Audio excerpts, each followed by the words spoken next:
Here. Yeah. Okay. I'm here. Okay. Gotcha. Thank you. If those of you who are online, when you go to speak, would identify yourselves, because we can't tell who's talking. So if you would just tell us who you are and then make whatever statement or question you need to make. The next item on the agenda is any additions or changes, and I know that staff has one change they would like to make. Do any of the members have any changes they would like to make in the agenda?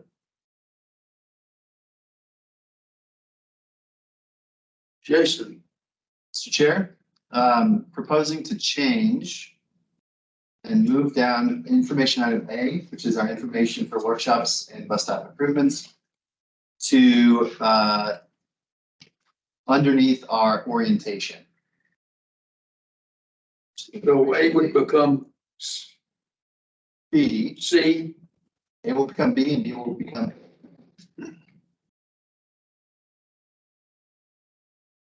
Okay, proposing to switch the places of A and B under Roman numeral 5 information items. Anyone have a problem with that? Hearing no one, we will assume the change is made.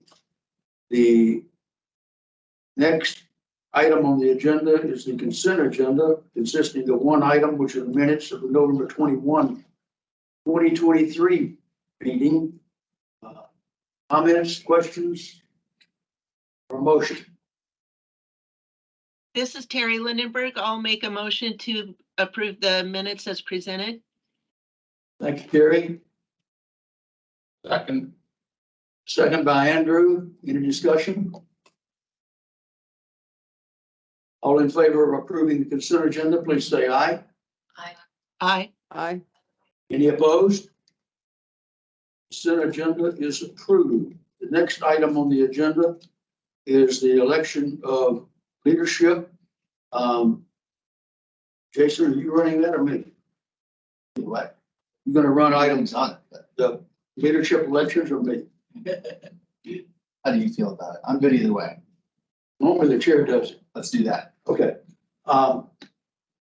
Leader, the president and vice president, or chair and vice chair, I guess it is, are elected, help me, Paula, annually or biannually for this school? Every even year. Biannually, every even year. So this being 2024, you're all of you're correctly writing on your calendars now or on your notes. The positions are up for election. I would say that I'm willing to serve again as chair if you have me, and I believe that. Rebel? Oh, I will unless somebody else is interested in being the vice chair. Discussion or motion?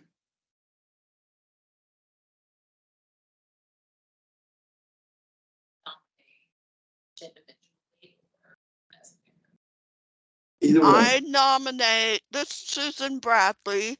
I nominate Walter Steed as chair and Mary Beth Netting as vice chair. Second. There's your motion for the pair. Yeah, I'll second that. And Teresa does the second for that. Any other nominations? It comes a sad time. Apparently. Looks like you guys are Works for me. Okay. Okay, you heard the nomination of myself for chair again and Mary Beth as vice chair. All in favor, say aye. Aye. Any opposed? Aye. So be it. Can we get a motion to double our pay? Salary increase. The whole bumping is still low. No matter. Okay, all right. Okay, we're down now to item V, information items, and the first item will be the RAC orientation. And Jason, that is yours. I'll take this one. Okay, just started sharing my screen. Everyone online, are you seeing the full screen introductory slide that says RAC orientation? Yes, we can see it. You know? Let me make a comment while he's getting ready to start. We do this annually, either toward the end of a year or the beginning of a year. And it's done for two purposes. One, to help inform any new members of what we either are about or supposed to be about, and to remind longtime members of what we are about or supposed to be about. So Jason, carry it away. Right. We just had a question in the room. If we can be seen, and we can indeed, there's the camera on the top shows kind of a wide pan of the whole room. So they can see us. All right, I'm going to dive into our annual RAC orientation. It's a bit of a VRT 101, talking about who we are as an agency, how we function, and then kind of how the RAC fits into that. In the interest of time, I'll probably go through, there's about 4 different sections. I'll go through each section and then we can have questions or discussion afterwards, but we'll try to keep this moving along so we can get on the tour. During the tour of Main Street Station, there's a lot of folks online. We are going to be, I'm going to try to stream the tour. I have a gimbal to stabilize. We'll see if the sound picks up. Bear with us. It's going to be about 15 or 20 minutes. So this will be a fun adventure for us all. But following the tour, then we'll get into the bus stop typology. The reason we changed the order was that I think this does a good job of kind of setting the foundation of what we wanted to do, and then transitioning into some real world impact that the RAC can make on our bus stops. So without further ado, and I will also invite any of the VRT staff present to jump in if there's anything I'm missing or misstate or anything like that, Stephen and Lane and Paula, and we'll get into it. So first we'll talk a little bit about VRT. So our mission is wonderful and it's long. It's to leverage, develop, provide, and manage transportation resources and to coordinate the effective and efficient delivery of comprehensive transportation choices to the region's citizens. Put simply though, we often use our brand statement, which is connecting more people to more places more often. And we've been talking about this, especially during our Better Bus initiative, in terms of freedom to move. And that's kind of how we think about the work that we do. Everything we do, every service we provide, every program that we offer, ultimately points toward offering people freedom to move in the region, especially offering options that don't rely on a car or a single occupancy vehicle, or maybe reduces or provides additional opportunities for that. We are governed by a 23-member board of directors. It's comprised of representatives from cities, counties, highway districts, development corporation. We have some state representatives on the board. We also have an executive board where the board meets monthly. Our executive board, or I'm sorry, where the board meets quarterly. Our executive board meets monthly. And the executive board is kind of that working group that keeps business moving along. And the RAC, the function of the RAC is to both provide feedback to VRT as we go throughout our projects, but also to relay information and represent the public to the board and the executive board. And so as we go throughout the year, we'll be doing both of those things. We'll be asking for your opinions and your feedback on a variety of projects that we have going on, but we'll also be looking to you for engagement with our executive board. That's what our March meeting is about, is in fact a joint meeting between the RAC and the board. We are responsible to the Federal Transit Administration, the FTA, which is a department of the Department of Transportation. We are in Region 10, which is headquartered in Seattle. We'll talk about funding shortly, but that's the funnel that it comes through is through the DOT and FTA is the majority of our funding. I mentioned that we connect more people to more places more often. What we do is more than just the bus. We are a fixed route first stance. We focus on providing bus service primarily because it's the most efficient way to move people around the region. But we also recognize that there are some gaps in that system and that there are other services that can meet these needs. So we have services like VRT On Demand, which is a service in Eagle and Caldwell and Nampa, which provides curb-to-curb rides for anyone within that service area. We have Access, which is a paratransit service for those that qualify. We have Beyond Access, which is. I'm just going to clarify something. So the difference between on-demand and Beyond Access and Access, it is something that we need to make sure we know. Curb to curb means you get picked up at a particular bus stop that is identified for you. paratransit and beyond access are door to door. Not curb to curb. Correct. Yep. These are important distinctions for the people who need those services, I think. Absolutely. Yeah, and those door-to-door services, the drivers will escort and accompany passenger to the door of wherever they're going. On demand uses a variety of either fixed physical bus stops or we call them virtual bus stops. It's essentially stops that are programmed into the on-demand system that tell drivers and passengers where they've dropped off within the zone. A question, if I may. What was the old name for door-to-door pickup? What was the what? The old name for picking up at your house and taking you to Access, the appointment? access. No, there was another name before that. Just paratransit? Paratransit is the official federal Is designation. that okay, so we've changed our terminology. Not how it works, but we've changed what we call it. Yeah. Okay. And we also, and I'll talk about this a little bit with Beyond Access, we did consolidate or unify a few other services into that. So I'm wondering if that is what you're mentioning there. But I'll get to that in just a sec. So we also, in addition to doing transportation services and providing actual transportation, we also have some programs that support the community in different ways. We have our Safe Routes to School program. I see Lisa on the call. So if I'm misstating any of the work, the tremendous work you do, Lisa, please jump in.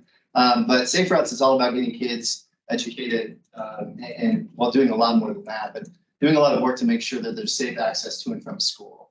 We're talking bike rodeos. They're in classrooms constantly doing in-classroom education on safe pathways and how to properly use facilities and things like that.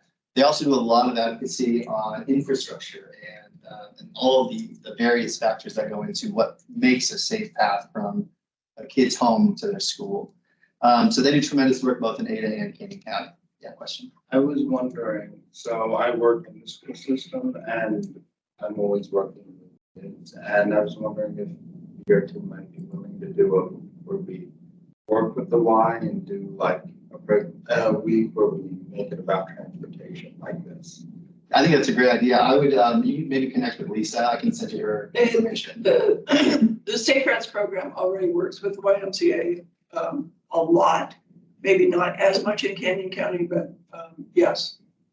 My thinking is like in the schools, like specifically devoting a week to public transport. So Well, we can hook you up with Lisa and let you know what they're already doing. They don't have capacity to do more right now, but we are planning for the future. okay. But this is a great point though, and this is again part of the reason that the RAC is I think so valuable, is that we have folks in the community connecting to what we do and we can help make those connections. So yeah, I can send you Lisa's email and kind of get that ball rolling.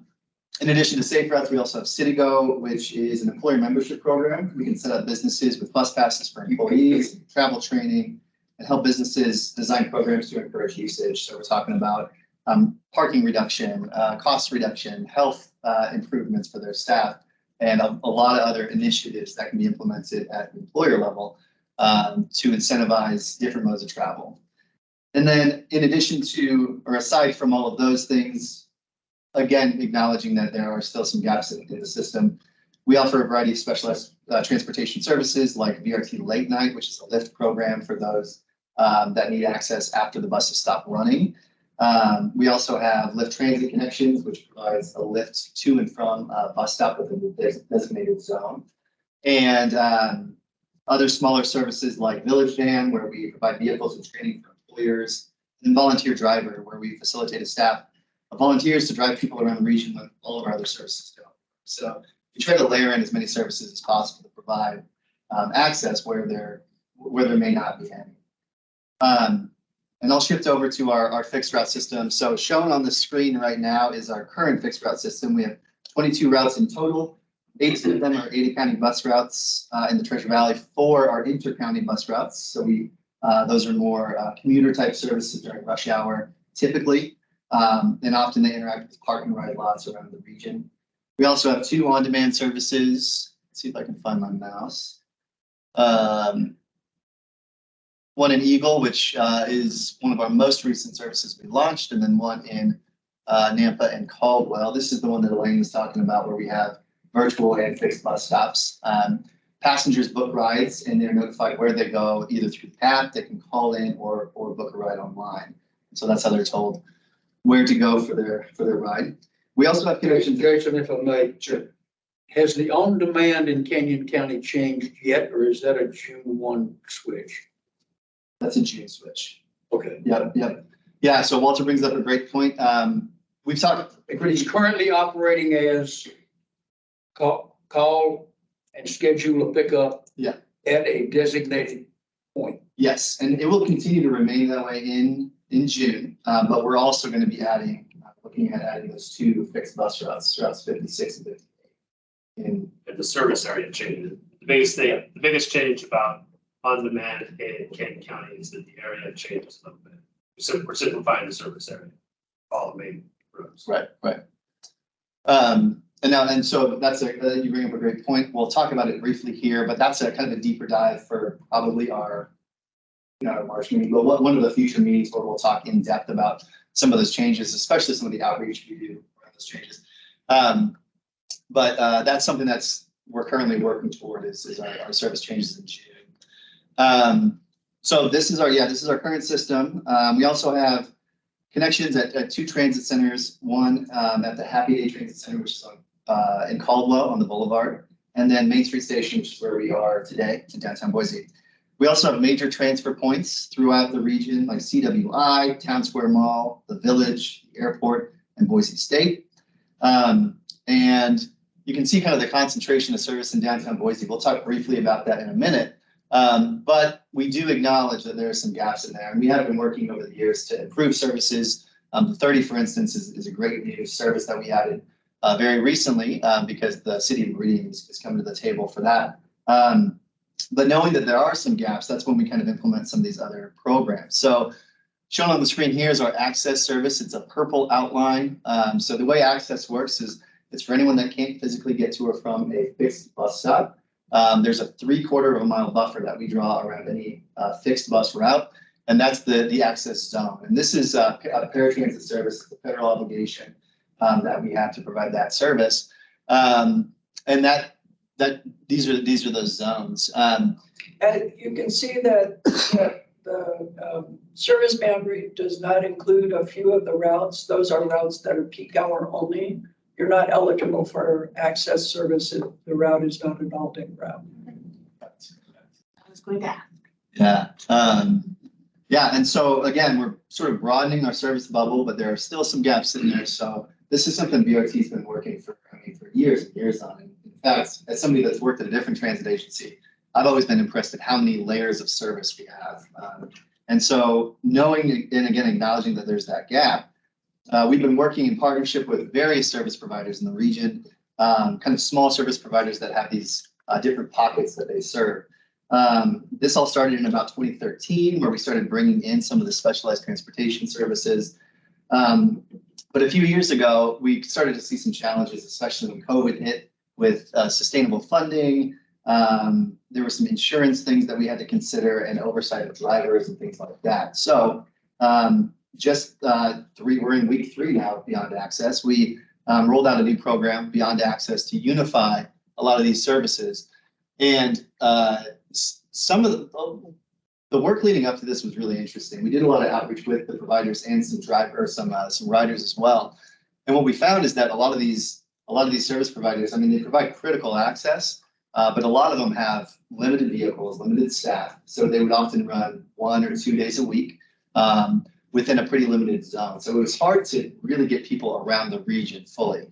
And so what we can do with Beyond Access is unify that into a single service, which not only makes our federal dollars stretch a little farther and local dollars stretch a little farther, but we unify them within our scheduling software. And that's what makes it really efficient. The scheduling software is consistently optimizing trips. So when we say it's a shared ride service, we mean that you might be on a van with somebody else, but it's doing that so we can, again, optimize the trip and get as many people connected to their destination as possible in a short amount of time. So we used to have 12 different providers who all hired and supervised their own drivers. We owned all of the vehicles, pretty much, most of the vehicles, and we shared them with them. But the vehicles, and then there were 5 zones that you could travel within, and you couldn't travel outside zone. So by consolidating it and having us both hire and supervise the drivers and make it all one zone, we both simplified the administration of it, which we think will allow us to be much more efficient, but also then opened up the service areas so that you can do trips in between all of those old existing zones where you didn't used to be able to. Yeah, and so the result of that work is, again, beyond access, regional, shared ride, door-to-door service for older adults and persons with disabilities, which is the definition of that is 60 plus or anyone with a Medicare card. Or there is the same qualification process we use for our access service, which is called 88 rides. It's like a third-party qualification that we use. Folks can go through that as well if they have a disability. So we're in our 3rd week. Our 2-week mark was yesterday, and we provided trips to just shy of 1,200 passengers already, and around 11,000 trips overall. So a tremendous. This is Susan Bradley. Sure. One point that we need to always make when we're talking beyond access is that if you qualify for access, you need to use access Yes. and Yep. not So beyond Suzanne, access. you're absolutely right. If you qualify for access, which is the purple service area here, and the ride that you are trying to book is completely within the access area, federal rules require us to put you on the access bus and not on beyond access. If you're trying to book a trip that travels outside the access area, then you're allowed to use the beyond access service. Yeah, thanks, Susan. Glad you brought that one Okay, up. thanks. We yeah, need and to that's why I make should- that distinction when we're Yeah, talking thank you, about Susan. It is beyond an important access. distinction, and it's one of the things that we learned some of our providers didn't fully understand, and which could have put our federal funding in danger. Jason, I Yes. know it's only 2 weeks of data, but how does that relate to prior? Prior service. Is it 10% more, double, half? Yeah. Just off the top of your head. Great question. We do need more time I know it's to. only 2 weeks. But last time I just got the numbers for 2 weeks today, but we did have a discussion about our 1 week mark, and the amount of passengers that we took in 1 week was about just the same as the providers we unified. So we took that to mean we did a good job of transitioning folks from previous services into the new service, which was part of our promotional strategy. Was like we wanted to get people excited about it, but we didn't want to go too big because we wanted to make sure that folks that counted on these services initially were able to transition over. So I think we're going to steadily see growth in this system, but at this point, You didn't break it. we didn't break it yet. Let's hope that we don't. And yeah, I mean, it's been wild. Leslie and Jeanette, they're I don't know if they're on the call here. They've been working like crazy to make this thing happen, and our customer service team as well. They've been just running it. So it's been pretty impressive to see. And we'll actually put out a story, a press release today, if not tomorrow, about that 2 week number. That's pretty incredible. All right, I'm going to dive into funding. Funding is going to come up a lot probably this year, especially as we talk about some of the challenges and the growth that we're facing. And I am certainly not an expert, but I'm going to try my best and I'll turn to my peers to fill in the gaps. So our budget comes from a variety of sources. Shown on the screen is 2 graphs. The one on the right shows a breakdown of our funding from 2020. It is a bit dated. We need to get some updated information, but we do use 2020 numbers because the pandemic did throw a lot of different wrenches into our funding breakdown. So it's a cleaner way to look at our funding. Generally, it stays pretty consistent as far as like the ratio of federal to local and things like that. So, yeah, again, budget comes from a variety of sources. Some of that's a small amount from fares and other revenues. So we have an advertising and other category. Bus wraps, you know, we get a lot of feedback about bus wraps, but we do get a tremendous amount of revenue from those wraps. It's a small amount of our budget, but we're pretty excited and proud of that program. Fares and passes make up a pretty small chunk as well. And then we do have about a little less than half of our funding is from the federal side, and the rest is from the local side. So the trick here is that there's no dedicated funding mechanism in Idaho. We're one of the only states without it. We are the only one of 3 maybe political subdivisions in the state that don't have a dedicated source like that, or the ability to raise a source of funding. And so that's something that Elaine's talked about a lot. We're trying to tell that story. We bring it up in the news fairly often and make it known. And so that's a pretty big challenge that we face when we talk about growing our system. Anything you want to add to that, Elaine? Just be aware that this year we're going to really focus on the education and outreach around that. Most people don't understand that we don't have a dedicated source of funding and wonder why we can't just do what typical political subdivision might be able to do. So I think getting that story out is going to be really important. Hopefully, after that, then we'll begin talking about, well, what would be the solution to that and pursue a solution. Yeah, and I would anticipate some of that conversation and stuff we can bring to the rack, especially when we start getting into what it looks like further down the road.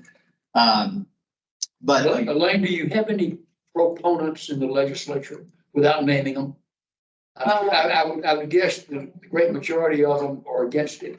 Do you have anybody that you've realized over the years? You might guess which group is primarily a proponent of it. However, I've been doing the rounds and there's I think a fair number who are sort of in the middle who just don't know and are open to the conversation of trying to find a solution. There's another fair number who, despite their very valid, principled arguments about smaller government and limited government, recognize that this is a vital service. And if we don't figure out a way to fund it, the state is likely to suffer some consequences. So they're interested in helping find the solution as well. So there's a good number who just simply don't think public transportation should exist, but they're not a majority. Is there a budget identified? If the legislature tomorrow and the governor would sign a publicly funded transportation in Idaho, is there a budget that's been penciled to have some idea of what kind of money you're talking about?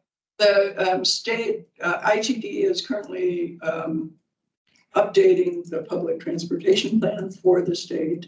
What we expect out of that is at least some numbers that will show how many people are riding today statewide, how much it costs at a local level to do that. More importantly, we're trying to get them to identify corridors of regional or statewide significance where transit could play a role in moving people and helping the state understand that in these regional movements, they may have a role as well. So right now, no, the answer is no, there is no number. Okay, so you don't have a number you're asking for. No. You just want public. You know you need public funding. Yeah. we have some numbers from like our Valley Connects 2.0 plan and this is 2018 data. We have some local numbers, Some yeah. local numbers, yeah. There's still a lot of work to be done on that, but.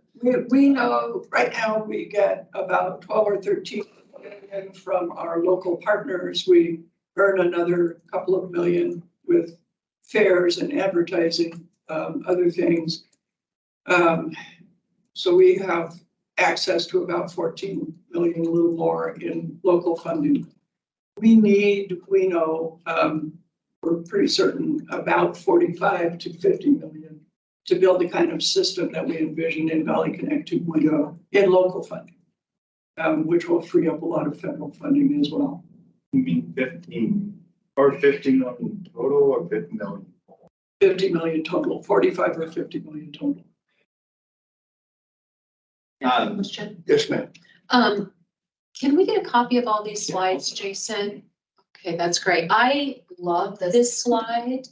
And, you know, in talking to people about public transit, a lot of times they want to know, why are our services not expanding? Why are we not running later at night? Why are we not running on Sunday? And this is a very important slide to refer to because a lot of people are not aware of where we're at in our funding. And I love it that Elaine mentioned vital services. I mean, as we go out into our communities and we talk to people about vital services, I think that brings it down to a more personal level. Like grandma lost her driver's license, but grandma needs to get to a doctor's appointment. How is she going to get there?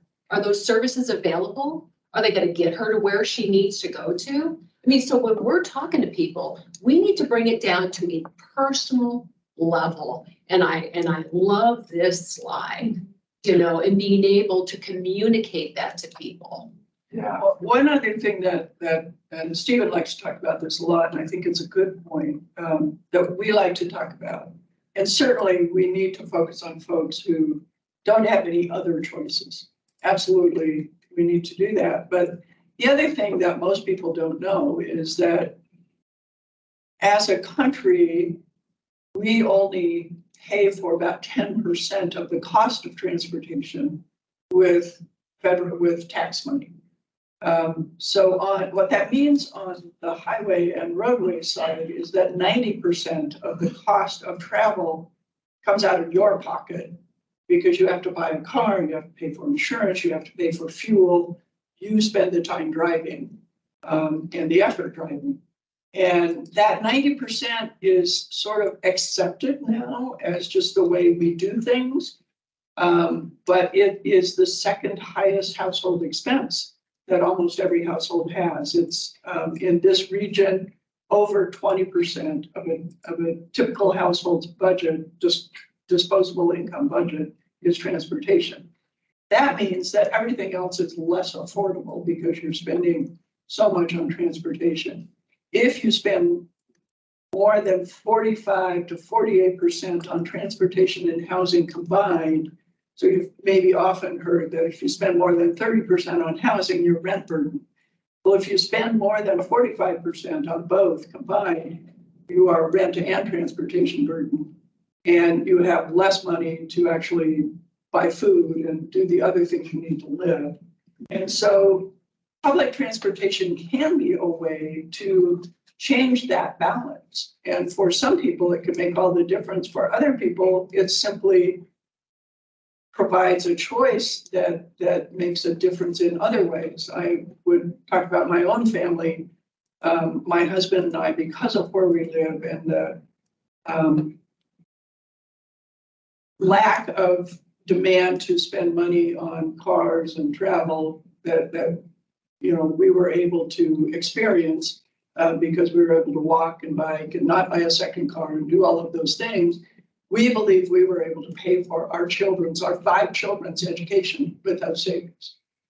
It's a lot of money. Mm-hmm. And I don't know how on our incomes we would have been able to send those 5 children to the schools that they went to without that. So it can make all kinds of differences that we don't think about when we think about this just as a need-based thing. It's an economic issue across the board in our country. Yeah. In the last decade, Spokane was the 3rd largest city in the Pacific Northwest. Boise surpassed it.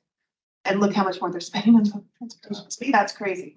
How can we continue to be a bright spot in the Pacific Northwest when we will be competing with cities like Spokane for businesses that want to have that for their employees to make it more affordable for them to live and work, play, and where they choose to house their businesses. So I don't know, that me especially. Yeah, that graphic, so this graphic shows per capita spending per year. And BRT's stacked quite low next to Spokane, and we're less than half of the national average on a per capita basis. I have conversations with people often who go to Portland or Seattle and have great transit experiences, but they come back here and there are gaps. They're like, well, I can't take it to work here. And this is what it is. It's a direct relation to the provision of service is our funding. So this is the story we're trying to tell. And that's, I'm glad you brought that up about the personal story. That's while we're doing the work in the legislature, my team, the communications team, we're also going to be working on some public education to support that, to talk about how valuable public transit is. That's some of the work that you all do, is advocating for the work and the services that we provide.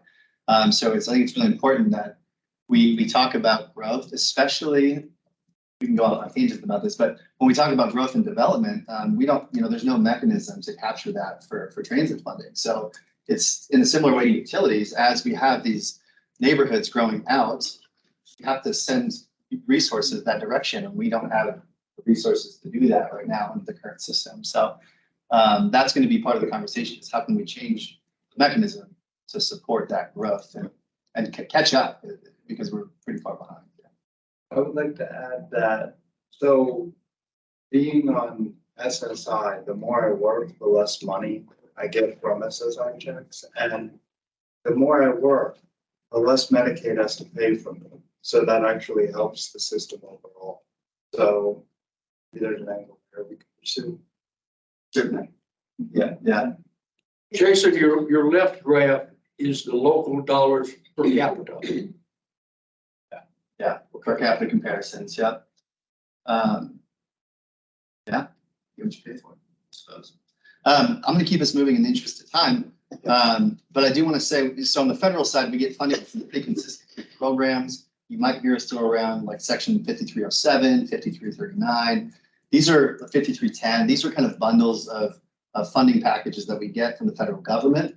Often they're tied to the federal transportation bill. So, the FAST Act, MAP 21, and the IIJI, like all of these federal programs are ones that we track because it trickles down to our funding and our ability to match local funds with our federal dollars. And that's why our local contributions are so critical, because, that's what we receive locally. That's the local match. And then we can pull federal funding into that. That's what Stephen and his team do every single year. They go to the cities and counties and our funding partners is what we call them in the region, and demonstrate like this is the work that we're doing.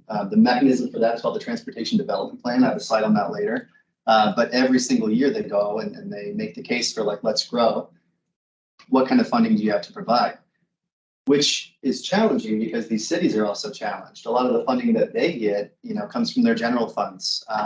So they're stacking that need beside fire trucks and parks in many cases. So it is often a tough conversation, but if we can demonstrate the need and the desire and demand for this type of service, our hope is that we can kind of keep incrementally growing and making the case that transit's valuable, like we know it is.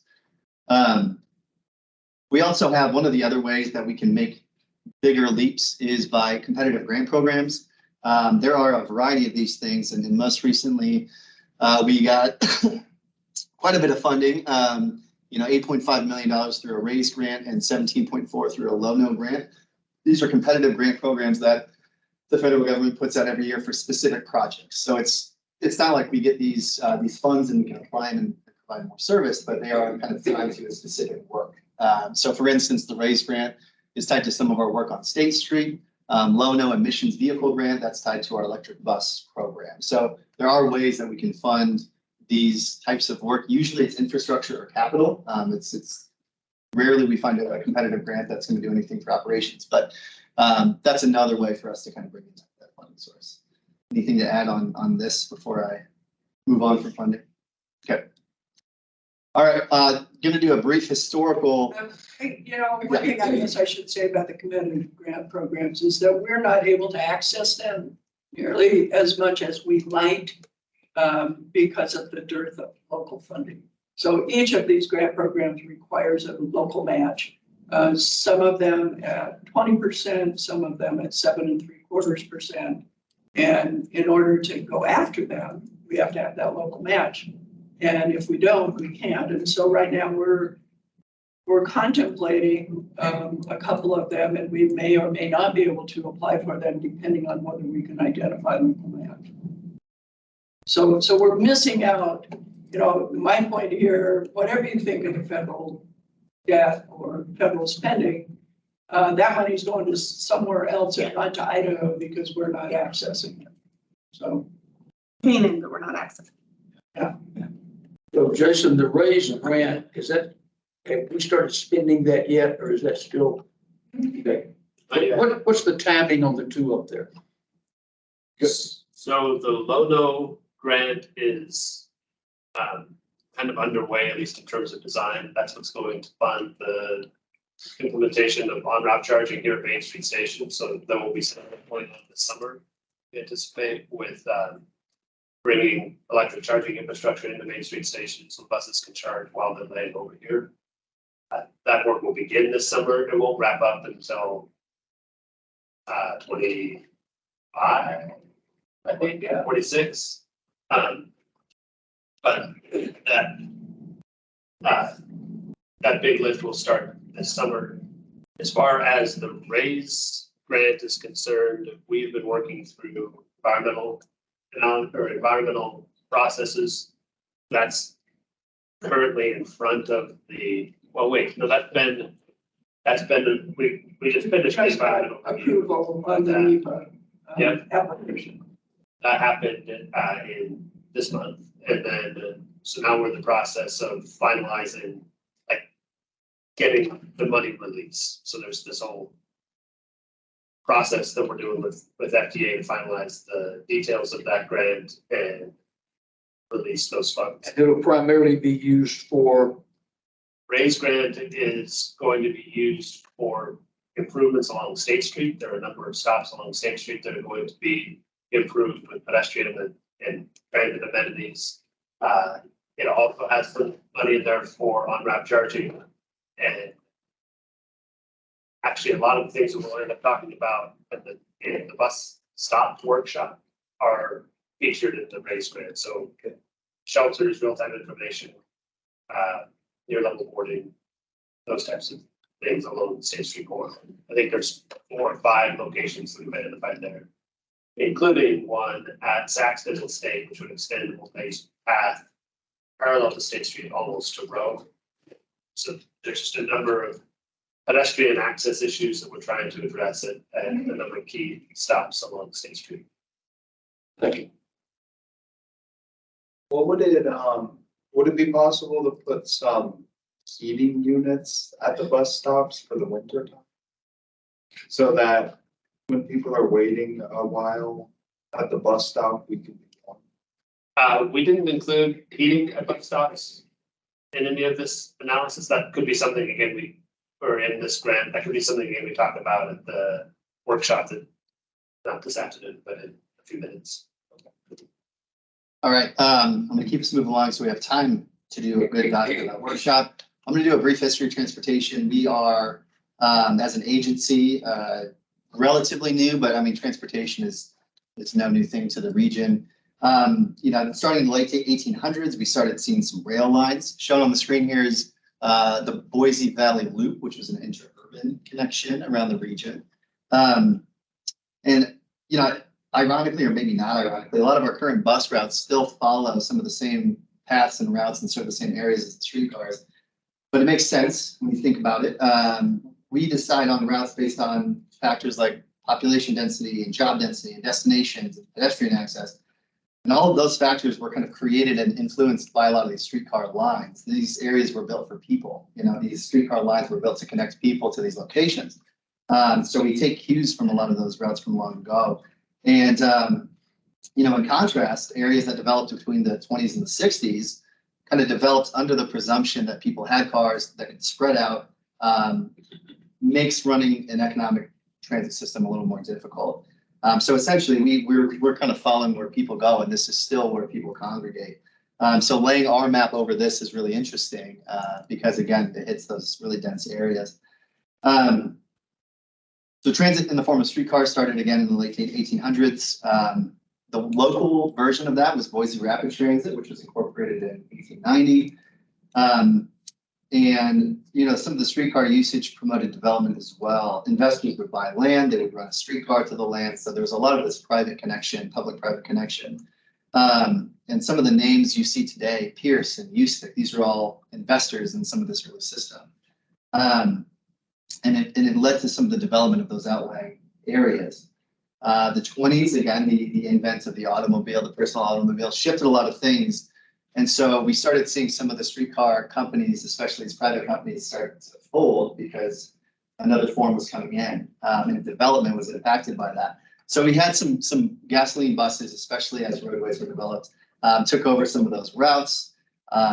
Again, not very profitable at the time. And so in 1962, a lot of this started to change. This happened across the country, where we had lawmakers at the federal level looking at funding and seeing the need to fund mass transit, knowing that the private sector couldn't sustain it. So they wanted to step in and figure out a way to support it. So 1964, the first Urban Mass Transportation Act was passed, which created the Urban Mass Transportation Administration, which is now known as the FTA. And so it's kind of stepping into the modern day. In 73, everything started with Boise Urban Stages, which was a private entity. You might hear reference to that group or that organization. It was privately funded and restricted to the city of Boise. Now that organization operated for about 20 years, and then Treasure Valley Transit was running service in Canyon County. And so there were kind of these two systems operating. But both were private. What the urban stages? Was not- Boise Urban Stages was, I was It was just gonna say, public, was public. yep. It was not private. It was sponsored by the city of Boise. Everything previous was private. And then Okay. the 70s is when it shifted into the public funding. That was my fault. Yep. So Boise Urban and Treasure Valley Transit are public. Treasure Valley Transit was a private company that contracted with various providers in Canyon County to provide the service. And they continue to exist today, Terry. They use them.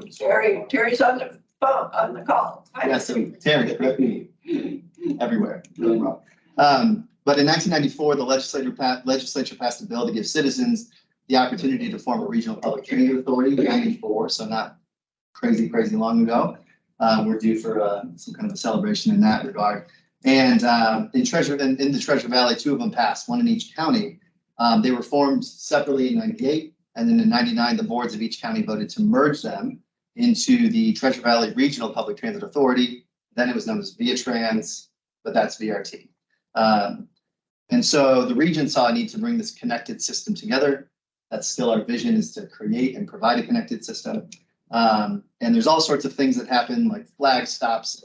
We can get into that, but we don't have a lot of time, so I won't.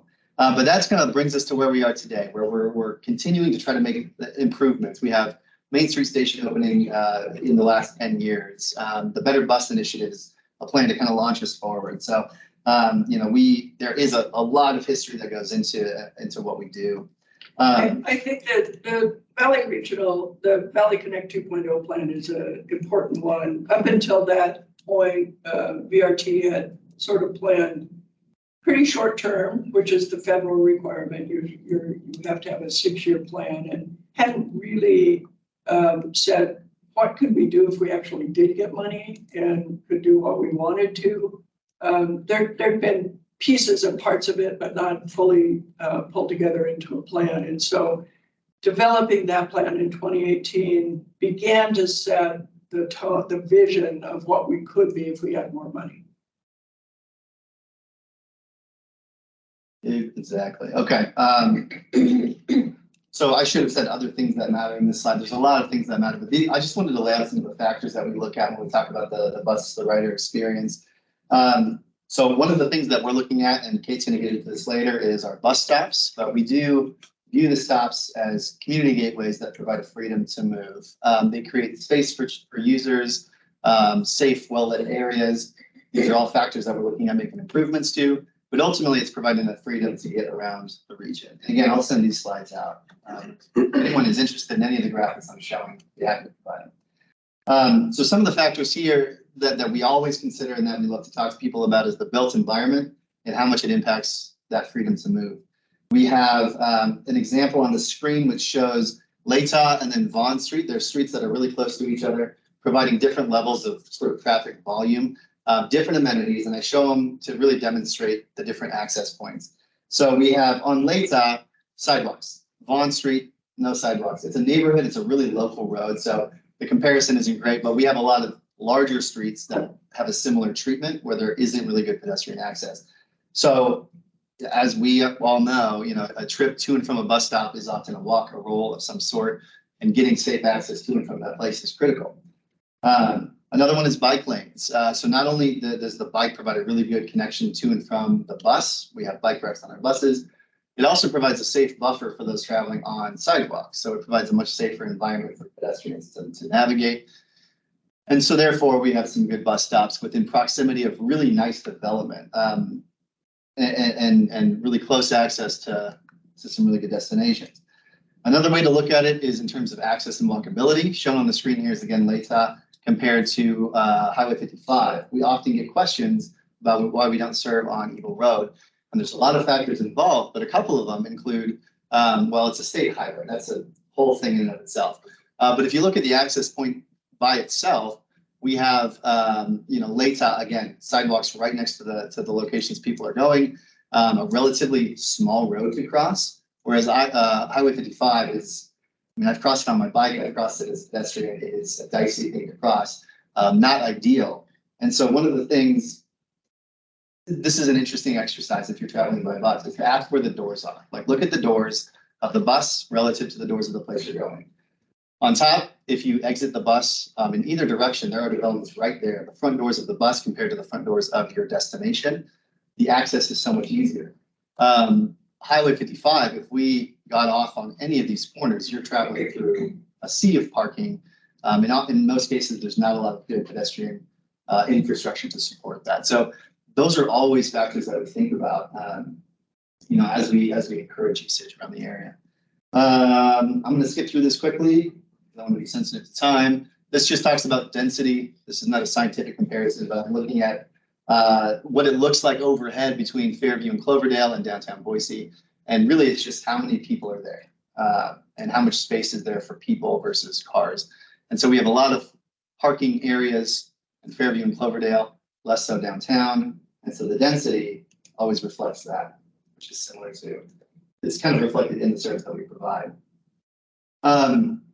So what can we do? What are we doing now? What can we do in the future?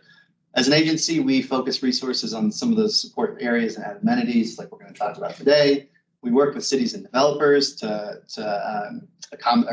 really try to accommodate some of that work with good development. A great example for Boise is the zoning code, some of the things it allows. And then we encourage people and businesses to locate near high quality transit. I think it's going to be really, that's going to be an important factor in our work, in encouraging people to locate near some of our premium corridors that have really reliable services and good destinations. And then obviously getting the word out about our City Go program, which is for those employers. So really encouraging some of that connection. The City Go, I think I heard you say this before, it doesn't operate in King County? We have the ability and are interested in making agreements with employers across the region. Yeah. Okay. I think we have some, I don't have a list in front of me of our current partnerships, but we're interested in broadening our partnerships for sure. And that's like one layer of it. And then the next layer of it is this idea of collaboratives. And we haven't really gotten into that yet. I sense that that's a good topic probably for us to do a deep dive on for the RAC. But the idea that we can pool together supportive employers or businesses in a region that can kind of collectively support different transportation options. Yeah. We're actually looking at City Go right now and making some changes to it.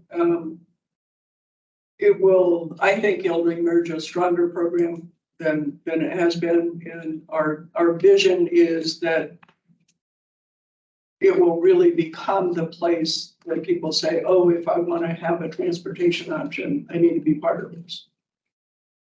I would like to ask, is there a chance of getting the drivers to accept Venmo or Cash App or PayPal so that I'm not running my wallet ragged with ones? We're looking at all kinds of fare opportunities, but we can't just willy-nilly do whatever everyone has. We're going to have to make some discrete choices about what is most used and most valuable. I don't know where it's going to land. I doubt it will include Venmo, but it will likely include Apple Pay, Google Pay, credit cards and the current Mo wallet. And that's another project that we've started discussing, and we'll continue to discuss throughout the year. I think yet another thing that we can bring in front of you all, especially as you represent users and things like that. So, But you- the list. You can use UO now and not have to carry around cash, if that's an option for you. There is that mobile app today. All right.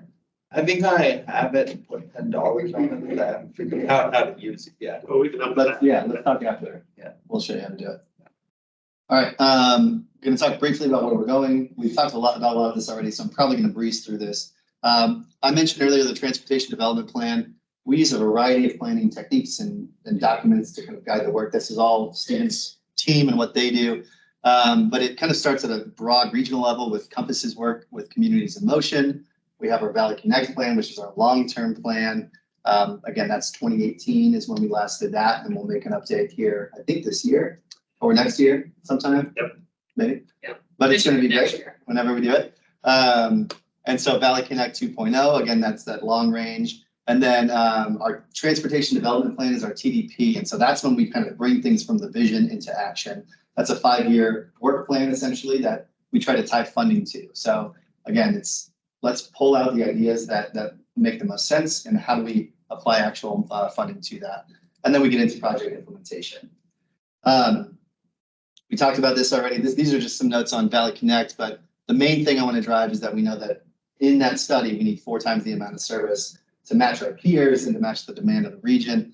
That was reflected in our Better Bus initiative that we rolled out all last year, which included better bus routes, better bus stops, bus rides, and regional rail.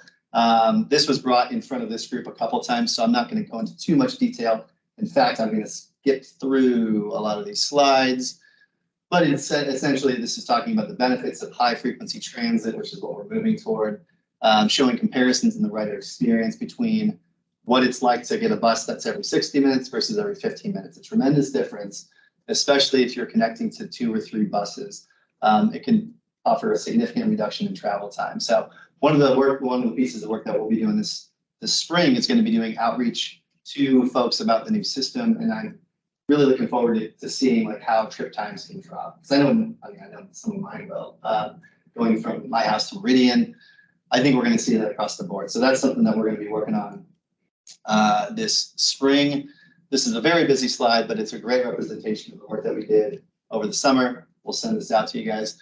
But this kind of charts the path that we took for our Better Bus initiative outreach. Props to Mel, who's on the call. I don't know if you guys have met Mel yet. She's our new marketing manager on the communications team. And she put this together, and way to go. She's waiting online virtually. You got that one all read, didn't you? Read? Oh, geez. What- I was I can't read. really fast. I'll send I'm looking forward to studying them when we come back. Please, If anyone's interested in education outreach like this, like happy to do it anytime. Anytime. So this just shows a comparison between current service and the FY24 service network. One thing that we haven't talked a ton about here is better bus rides. The rider experience is such a critical piece of what we do. One of the huge elements has been onboard Wi-Fi. It's surprising how few transit agencies actually have that. So it's great that we do. Onboard visual and audio enunciators are really important for any rider to know what to expect. Included in this is our technology. We know we have 3 apps. We're trying to make it not 3 apps. So we'll figure out a way to do it, hopefully. And we want to bring this group into that conversation. But those apps do provide really good access, especially in this weather. That's one thing we've been pushing with our riders is check ETA, track your bus, get service alerts. So being really informative is a critical piece of what we do as well. We're also working on, and you'll start seeing more infotainment screens on the buses. These are things that we rolled out on 8 buses late last year, and we're going to fill the rest of our fleet, most of the rest of the fleet here this spring. So that'll be exciting. Bus stops, Kate's going to talk about that. Regional rail, we've talked a little bit about this. I don't know if you want to talk about Sure. Before we go there, I'll note that we're also looking into adding other infotainment screens that will include a route ladder on each bus, so that when you get on the bus, you don't just know what the next stop is, but you know what the full route of that particular bus is. And of course, it will offer us, again, more opportunities to provide other information as well. So regional rail, many of you know that this has become a conversation. What this slide depicts is two pieces of,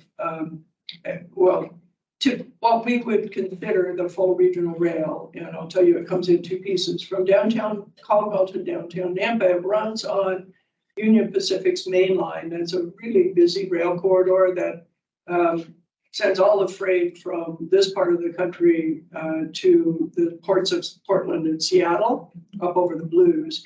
And so,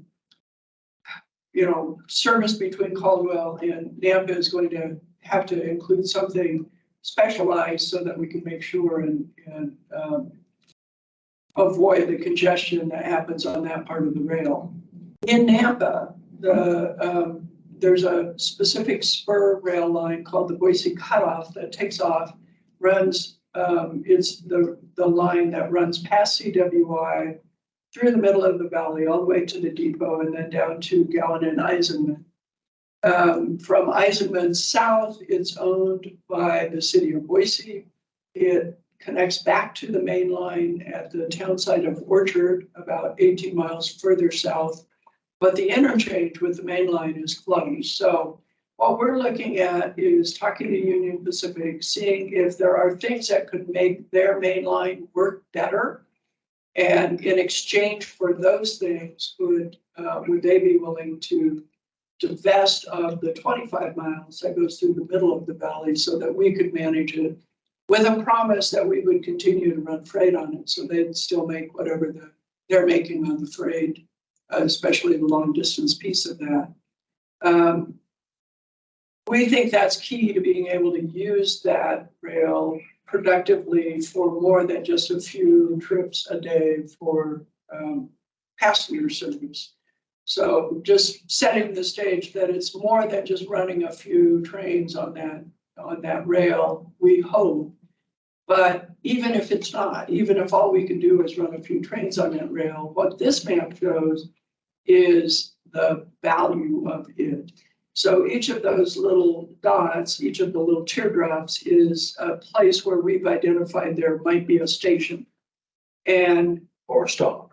A stop, yeah. And so within 2 miles of that stop, I had the staff go look and say, how many people and how many jobs are there? So if you add all of that up, there's 320,000 people and almost 190,000 jobs within 2 miles of those stops. It's an incredibly valuable corridor that is an opportunity most regions that are as mature as we are don't have, because typically those kinds of right-of-ways are already used up for other things. So we are currently working with Compass to do what's called a planning environmental linkages study on it to make sure that it is the best alternative for high capacity transit in the valley. We are pretty confident it will come through that study strongly. Once that's done, and as we continue conversations with Union Pacific, we can identify the costs. It will require obviously some infrastructure costs to improve it and the cost to operate it. And so this is a longer term project than I wished it were. I've still told the staff that, inside shot that in 5 years we could begin thinking about having service. Everyone says it'll be longer than that, but I'm going to stick to that, because if we say it's going to be longer, it will be longer. We're working, Valley Regional Transit has a grant as a subrecipient with an economic development organization called the Pacific Northwest Economic Region, and through the Build America Bureau to begin studying the best way to utilize this corridor as a high-performance rail corridor. And the Federal Railroad Administration long distance study and the state of Idaho, state of Utah corridor identification program work all includes this section of the rail as well. So stay tuned, but we think that this could be a game changer for this region because the I-84 corridor is essentially out of room. There's potentially the ability to add one more lane to it, but even adding one more lane is $2 billion. We think for much less than that, we can get this rail ready to go, and the rail can move, you know, at least 10 times the number of people per hour as a lane on the freeway can move. So there are challenges. People are concerned that it will slow traffic down on Eagle Road at the mall. And we'll have to have grade separated crossings there to make it work. What I'm saying to people is, well, let's get service and see if that's the case. If it is, we'll fix it. But if we let that be the barrier to trying it, then we won't ever get there because that's expensive. And these are 4 to 6 car trains and they're moving 20 miles an hour. They'll be across those intersections in 30 seconds. Depends on how long they're. It's not gonna be a freight train. How far east does the freight trains go now on the cutoff? Where do they stop? They stop just south of Eisenman. So I don't know where Eisenman. right now, because you can't reconnect at the main line, they have to come in and then go back out. And they stop where? The furthest south service is a new spur that was added for the new ADEX facility south of Gowan on Eisenman. So the freight trains that I see out in Meridian, Once a day, 30 cars a day. but it goes all the way down to south of the Boise Depot. I don't know that it goes every day south of the Okay, Boise Depot, but it can. Okay. But it provides service to ADEX, which is south of Eisenman. I've been told a lot of those trains are for Simpson. They move their products out and their raw product in on those trains. What's primarily being moved today is products from Sensi, now products from ADEX, and then warehousing throughout the valley for a variety of products, primarily lumber, but also oil, and also some other commodity kinds of products. Right. Last bit, I just wanted to touch on my team and our work, communications and engagement team. Briefly, how VRT is structured, we have 3 major divisions. So we have our operations, our development, which is Steven here, and then our finance team, and then our IT and communications team support those divisions. So all the work that we do in the rack, a lot of that lives kind of in this space. So I just wanted to give you a real quick primer on how we structure things and how we look at things. And really try to break them down into 2 different buckets between communications and engagement. On the communication side, these are touch points that we use to share messages with audiences. Usually they're usually low touch, usually one way. But the reason this is important and how it's used is that every time we have an initiative or a project or anything like that, we have a pretty extensive list of the places and the things that we use to put information out, whether it's posters or infotainment or displays or social media or whatever it is. So essentially we go through and we say, what's our checklist? What applies? How can this best reach our audiences? So that goes through earned media, which is our press releases, our media engagement. That's what I primarily oversee. Owned media, as an agency, we have a tremendous amount of owned media.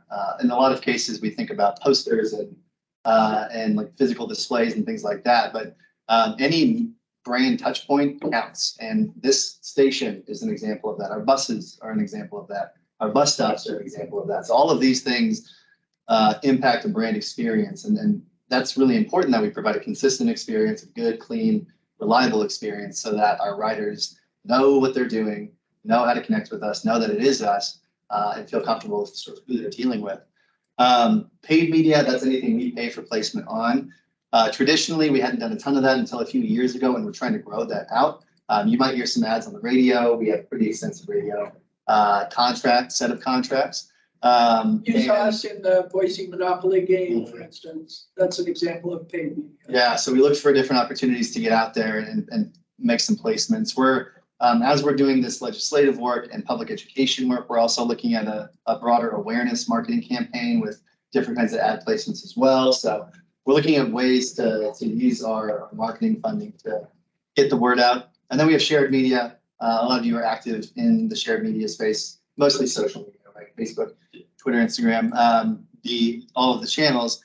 And then on the engagement side, we plug in anything for outreach, and then inreach is just our internal engagement. So really, again, the point of this is to create buckets that we can make sure we hit. And that's that. And earned media has been particularly important this year. Jason's done a great job of taking advantage of the change and having me be here to make sure we get out in the media. We've earned something like how much, Jason? So there's something called an ad value equivalency, and oh man, I need to rerun the numbers, but millions and millions of dollars in ad value equivalency just for media placements alone last year. I need to do a year-end stat actually. That would be a good thing. Millions. So, we've got a lot of the local media, but we've been in Mass Transit Magazine 3 different times. I'm doing a podcast with a national blog podcast next week, for instance. So I think it's been very helpful because people are beginning to say, oh yeah, I heard about you. And that is the point of all of this. And we can do a lot of it with paid and owned and shared, but if we don't get the earned media, we won't get there. Yeah. Will you share that podcast when it comes out? Yeah, definitely. Yeah. Jason, you're missing hundreds of people every day that walk by the door of this station. So glad you brought that up. Yes. And I know where it is. Yep. And I had to look to make sure that was the door I wanted to go in. Yep. There is no perpendicular to the door overhead sign. It can't cost more than $1,500. Double that, but we're doing it anyway. Great point, and I'm so glad you brought that up. I'm sure you heard it online. Main Street Station is a great touch point for us. It's fairly invisible to the public, which is not ideal because it's an amazing facility. So we're in the process. I'm pretty much. It's invisible. It is, absolutely. Because the buses are parked on the curb like they are everywhere else downtown. Mm-hmm. But you see them going in these holes and coming out of these holes, but you don't know why. What is it? What's down that rabbit hole? Definitely. So yes, we're like pretty much at the point of writing a PO for an overhead sign, a perpendicular sign. But not only that, we're looking at, if you look at like Dutch Bros, they have a really cool vinyl that they change out often. So like, what can we do to activate the immense amount of glass that we have? But in addition to that, we're looking at like, how can we draw a connection between the doors to the shelters that are right up front? Are there sidewalk graphics we can place? There's a lot of creative things we can do environmental marketing wise that we're looking into doing. But you're absolutely right. It does disappear.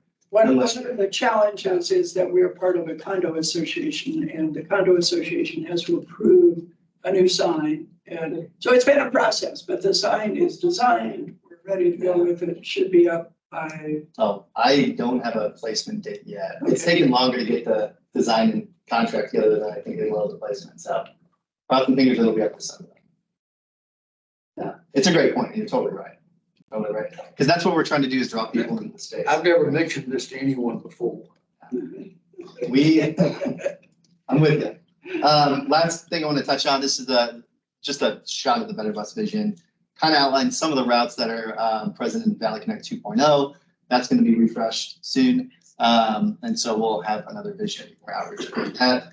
But I wanted to show this because I wanted to talk about how the rack fits in here. And I think the new format of this council is really important. The fact that we're meeting every other month, but doing a deeper dive into specific topics. This is primarily orientation. We're going to touch on bus stops, but I think having like a longer session where we dig into these topics is going to be super valuable for us. I think it will allow us to be more communicative in between this, like in between meetings. We're probably going to send you home with some homework today. So look forward to that. But it's so important. Like your guys' involvement is incredibly important in especially, like I said, the communications and engagement work that we do. I view this council as like essentially a wing of our outreach team, in addition to all the things you do with our executive board and things like that. But we look to you all as providing a feedback loop, and we can workshop a lot of things with this concentrated group. So, you know, I just want to say I really appreciate you guys being here and doing what we do here in this space. That's the orientation. In a little over time, let's do a tour and then do a workshop. I'm going to end my presentation here. I'm going to shift over to camera mode and turn everything to Steven. Everyone online, give me just a minute. As I shift, I'm going to start sharing my screen from our phone. And then I'll have headphones on, so if you have any questions, go ahead and pipe in, and I'll try to relay them. I think it'll This opportunity because, well, even. this one's gonna allow me to. Sure.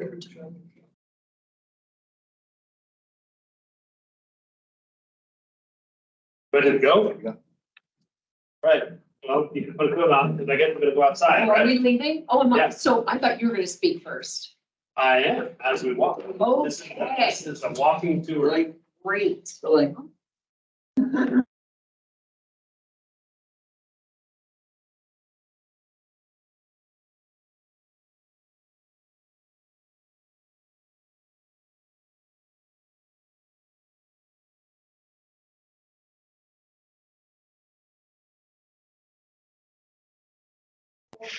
All right, can everyone online hear me? Yeah, I can hear you. Yeah, I can hear you. Coming back here. Yeah, can you hear me? Bear with me as I get our camera going here.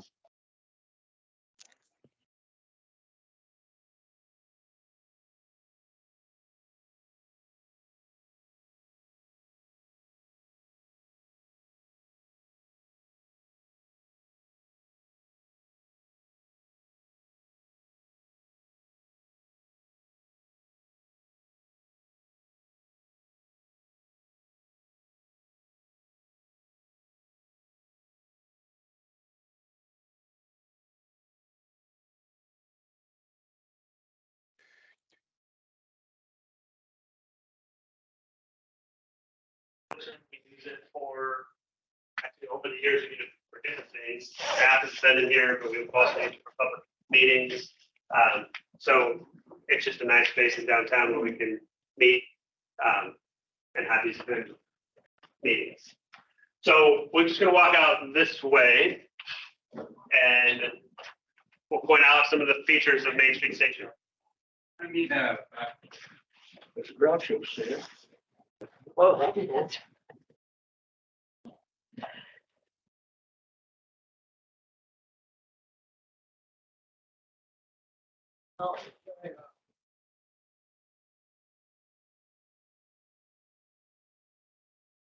It was not doing it.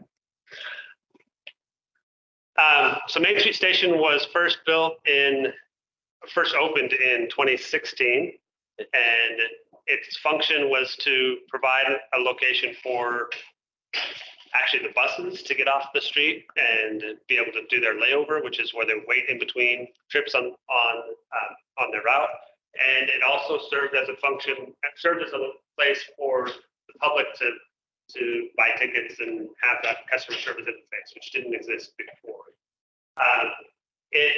What it has done for our presence downtown, though, has also made us be better neighbors. We used to be on both Main and Idaho, and all the buses would line up on the sidewalk and create kind of this wall between the street and the businesses, and they all were CNG, mostly still are CNG buses, which isn't as bad as diesel, but still creates a lot of heat and fumes for people that might be wanting to sit on the sidewalk there. So, and there also was no place for people to interact with customer service or use the restroom. So we were a heavy weight on our neighbors because we were relying on their facilities for anybody that was using the bus. And so it didn't help with our image or making good names.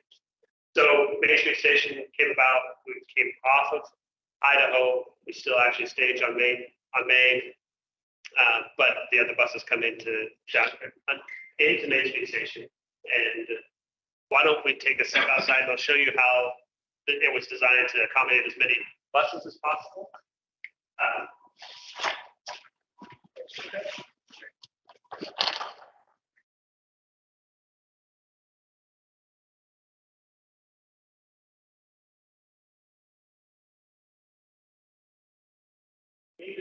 One of the nice things about Main Street Station is you can have it be heated or cooled in the summertime. So being out on the street kept you in the elements. This is a nice opportunity for people to get out of the weather a little bit.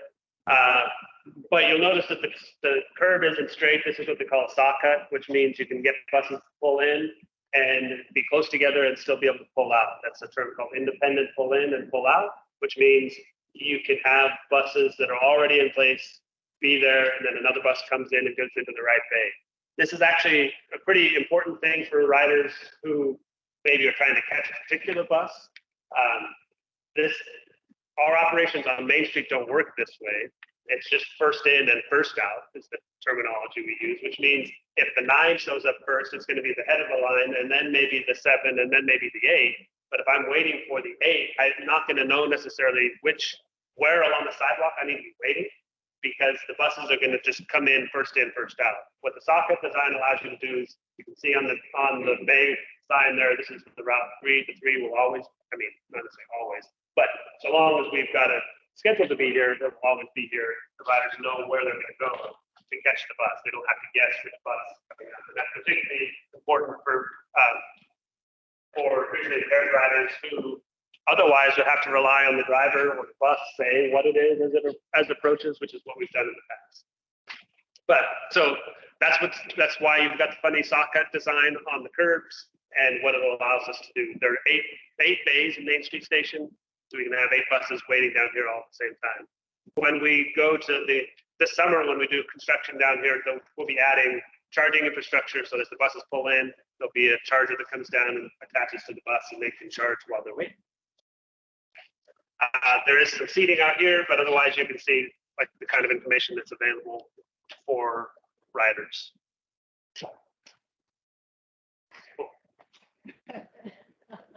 Just want to check. Can you guys hear me online still? Yeah, we can. Is that sound picking up okay? Steven's Steven is talking? picking up really well. Okay, excellent.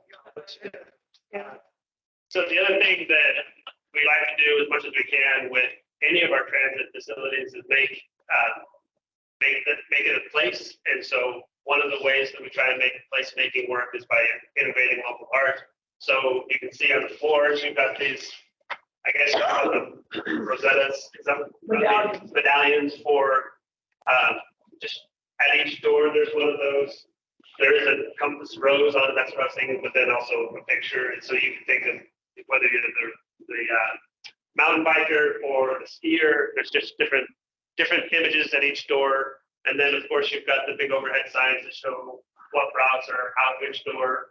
And then on the windows, you can see that there is this art installation that is a combination of maps, both foreign, but then the street grid. If you pick up on it, that's all the local street grid on top of Germany, because why not? And then outside, there's big murals. Yeah, and then outside you've got murals on the walls, and as we go down as we continue through the station, you'll notice that there's a historical display on the hallway, and just the work that went into making this place presentable was intentional. It helps make the place a more attractive place. The other thing I'll point out is we're standing right here is the real-time information sign, which says when the next bus is arriving. So that's intended to help people know when they can expect their next bus. And that's based on information that's on the buses. You can see the reference to the spot app. So all just ways that we're trying to provide that information on how to access when your bus is coming. There's also a bike storage.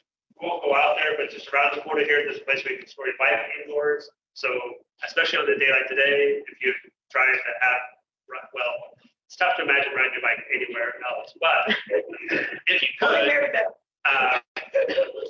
there is bike room here, a bike lock. You can bring it here, lock it up, whether this is your end of your line, or if you take the bus here and then take your bike someplace else, or if you bike here and then take the bus someplace else. Either way, you can leave your bike here. Bathrooms. We'll extend it my territory. All right. Very bad. We're talking about bathrooms. Okay, so I'm going to be talking about, I'm going to be talking about dignifying the rider experience, something I've been reading a lot about lately. And so crucial bathrooms, you know, before when the buses were on Maine and Idaho, and Stephen talked about that a little bit, when you were riding downtown and you were waiting for transfer or something like that, you would have to find a restroom downtown to use, which I do know that a lot of businesses didn't care for. So it was really nice that when this facility was built, there are public restrooms right here. And that is really quite major. It's dignifying that ridership experience. Right here, there's bike racks. So let's say that a lot of people with their first and last mile in taking the bus, they're biking, they would be able to walk their bike there, use the restroom, or whatever it is that they need to do. When you look over here, there are benches. Stephen talked about the benches outside. There's the benches in here, and you can see that folks are sitting. I mean, a lot of people use the bus to do their different errands. They're going to the grocery store, to Winco or Trader Joe's, and they're able to sit down. If your person is not able to stand for a period of time, it also gives you a place to sit. Again, with this board, I love this board. They have one up on top also. If I'm doing a transfer, or if a rider's doing a transfer, they can just run in real quick, see which bus they need to take, and when it leaves from the station. Do we want to go this way? One thing we might mention, there's also facilities for drivers. So if you're a driver of the bus, you get to a layover. Similarly, you'd have to go to a facility to use somewhere. We have a break room, it has coffee, water, and it has restrooms as well. So those are the kinds of things that just make the experience for everyone in the system much better. You put up there, that's important. So there are two different ways to enter the station, and we're going to go to the other one, but we've gone through the doors over here. But when you enter at either of those entrances, you can see up here that it tells you where to go. If you're going to catch the bus up on top, and those numbers identify with on the board over there, if you're going to catch a bus over there, or if you're going to catch a bus on the other side. And that really helps. And the station can get really busy. And so it's good to be able to look up real quick and see where you're going to go. So should we go down over here? Is that okay? Yep. So here's, again, our benches all along the way. So people can sit while they're waiting for their transfer. Here is a history of transportation around the Treasure Valley. These are super interesting to look at.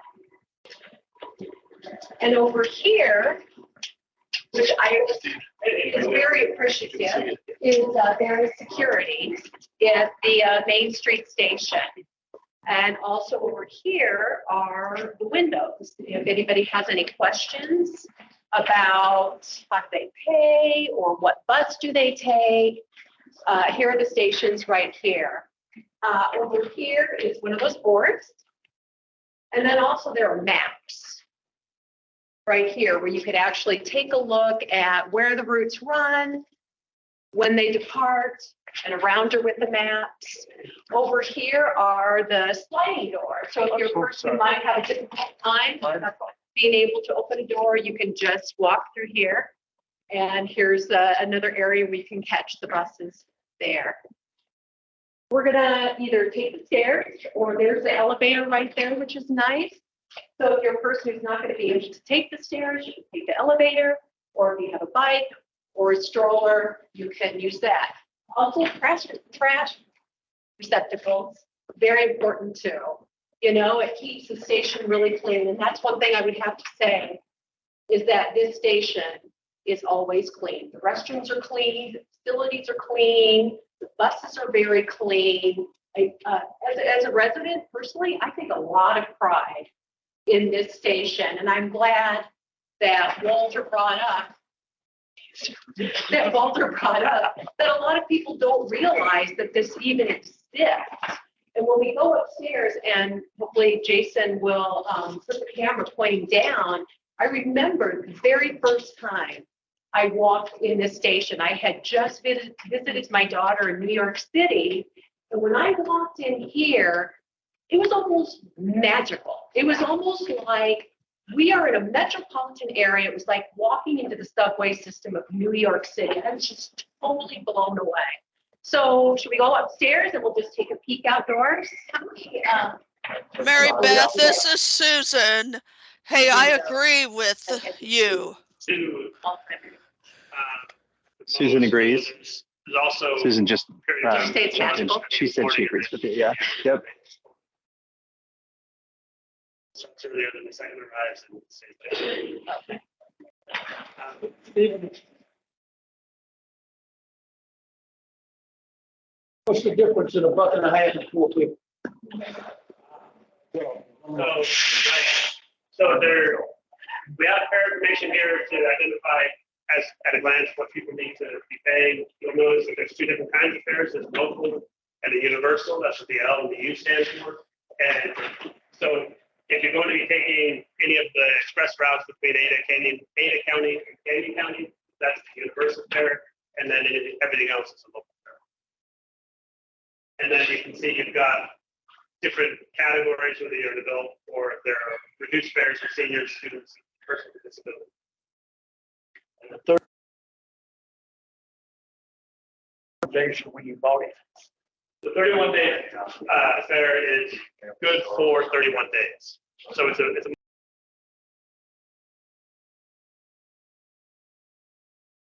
on June 15th, right? It expire at the end of the month. So rather than saying a monthly pass, the 31-day pass, good for 31 days. Well, when you buy Well, technically when you buy it, so when you first use it, first time you you can buy it, hold on to it for a while, and then you're gonna get on the bus and start using it. Okay. 31 days from then. Yeah. Okay, should we head upstairs? Yeah, so we'll get on upstairs. Yeah, we'll head upstairs. You'll notice over here, there's a rail. So if you have your bicycle with you, you can just roll it right up the rail here. At the very top is a bike stand. So if people need to put air in their tire, it's at the very top here.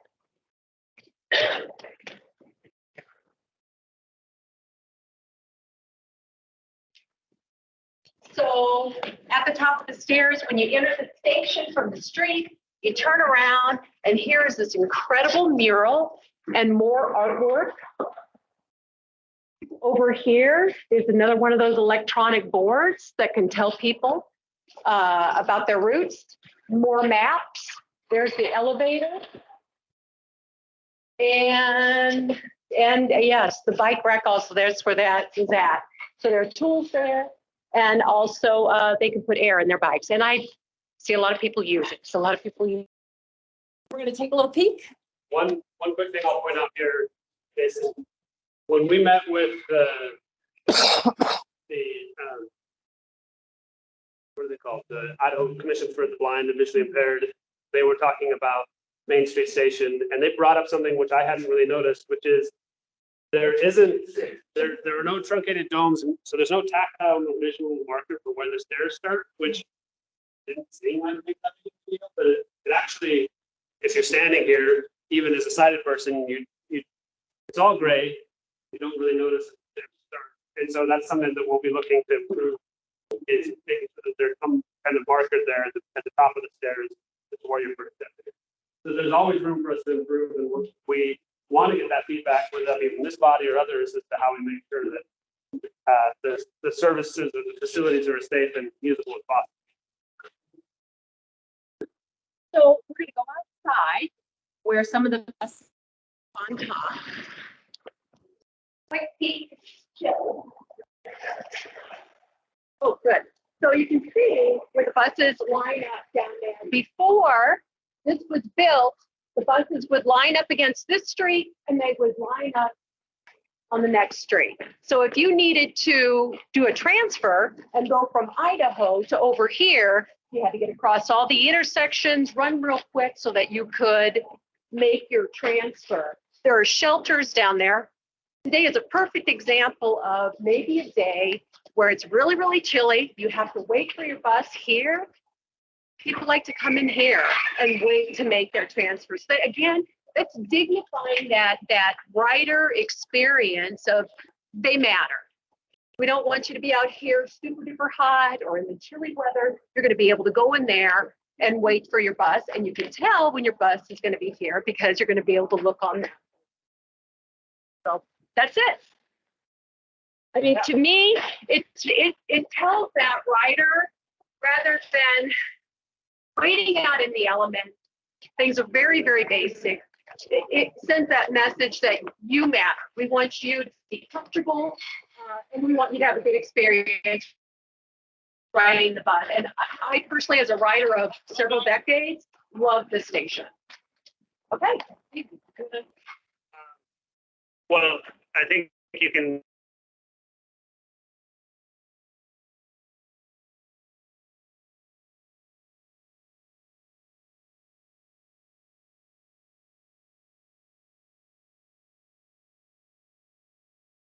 Jason, if you can hear the meeting, we've lost you. Oh, you're back. It's obviously just not kind of at the pedestrian scale. So we're working on getting that updated. It'll be done as soon as the sign gets here. I think that's all we were going to look at. We'll spend most the rest of our time talking about bus stop. Out here, I think you the pictures in the presentation that Kate's got prepared for us. For those online, I kind of dropped off there because we stepped out of the wireless, but I'm going to kind of pan across the sign that Walter mentioned. We have Dutch Bros, our neighbors. They have an overhead sign. We do not. And then down to the Bronco store, they also have one. So what we're looking at is putting up a perpendicular sign here, and then also doing some work across these glass panels, putting some vinyl in. And then we also have some fun ideas to draw connections on the ground, which can connect folks to where the buses pick up on street. So we're trying to make this a full facility experience. And I will take the elevator side of my. Okay. That's a great addition. Yeah, we're excited about it. I love Main Street Station, like Mary Beth said. I do too. Susan, I don't know if I've told you the story, but when I first came here and interviewed for my position, this was one of the things that really got me. I was like, oh man, if we have something like this here, it's got to be an amazing place to be. It truly is. Like, this is, compared to other places, other transit agencies, it's incredible. This kind of a facility. Yeah, I remember when we first opened, and it was really cool, and I was able to help organize a tour with that first tour with the Commission for the Blind. And I think there some braille on the pictures in the hall. Yeah, let's see what we can find here. We have braille on the plaques here. Some of them do. That's something that we're looking at adding to some of the bus stop signs too. How can we provide more options like that? Yeah. Blue screen. Yeah, the blue screens are wonderful. Yeah, that's a huge piece of it. That's one of the tools we've been trying to push is not only well, any real-time arrival information. And so that's the same feed that pipes into those screens is the one that goes and connects So to those our pictures to ETA app. your right, do those have Braille with them? They do not. Okay, then I'm remembering incorrectly. You know, that's a great point though, Susan. I've looked at different, like aftermarket Braille applications, stickers and stuff, and we should touch base because there's space on the walls. I mean, maybe that's something we can add, to these plaques. Yeah, and I have a contact that Oh, awesome. should be able to help you if he has time. Yes, that sounds great. Let's connect on that. Okay. All right, I'm gonna shift from phone back to computer, and then Kate's to finish the rest of the workshop. So bear with me.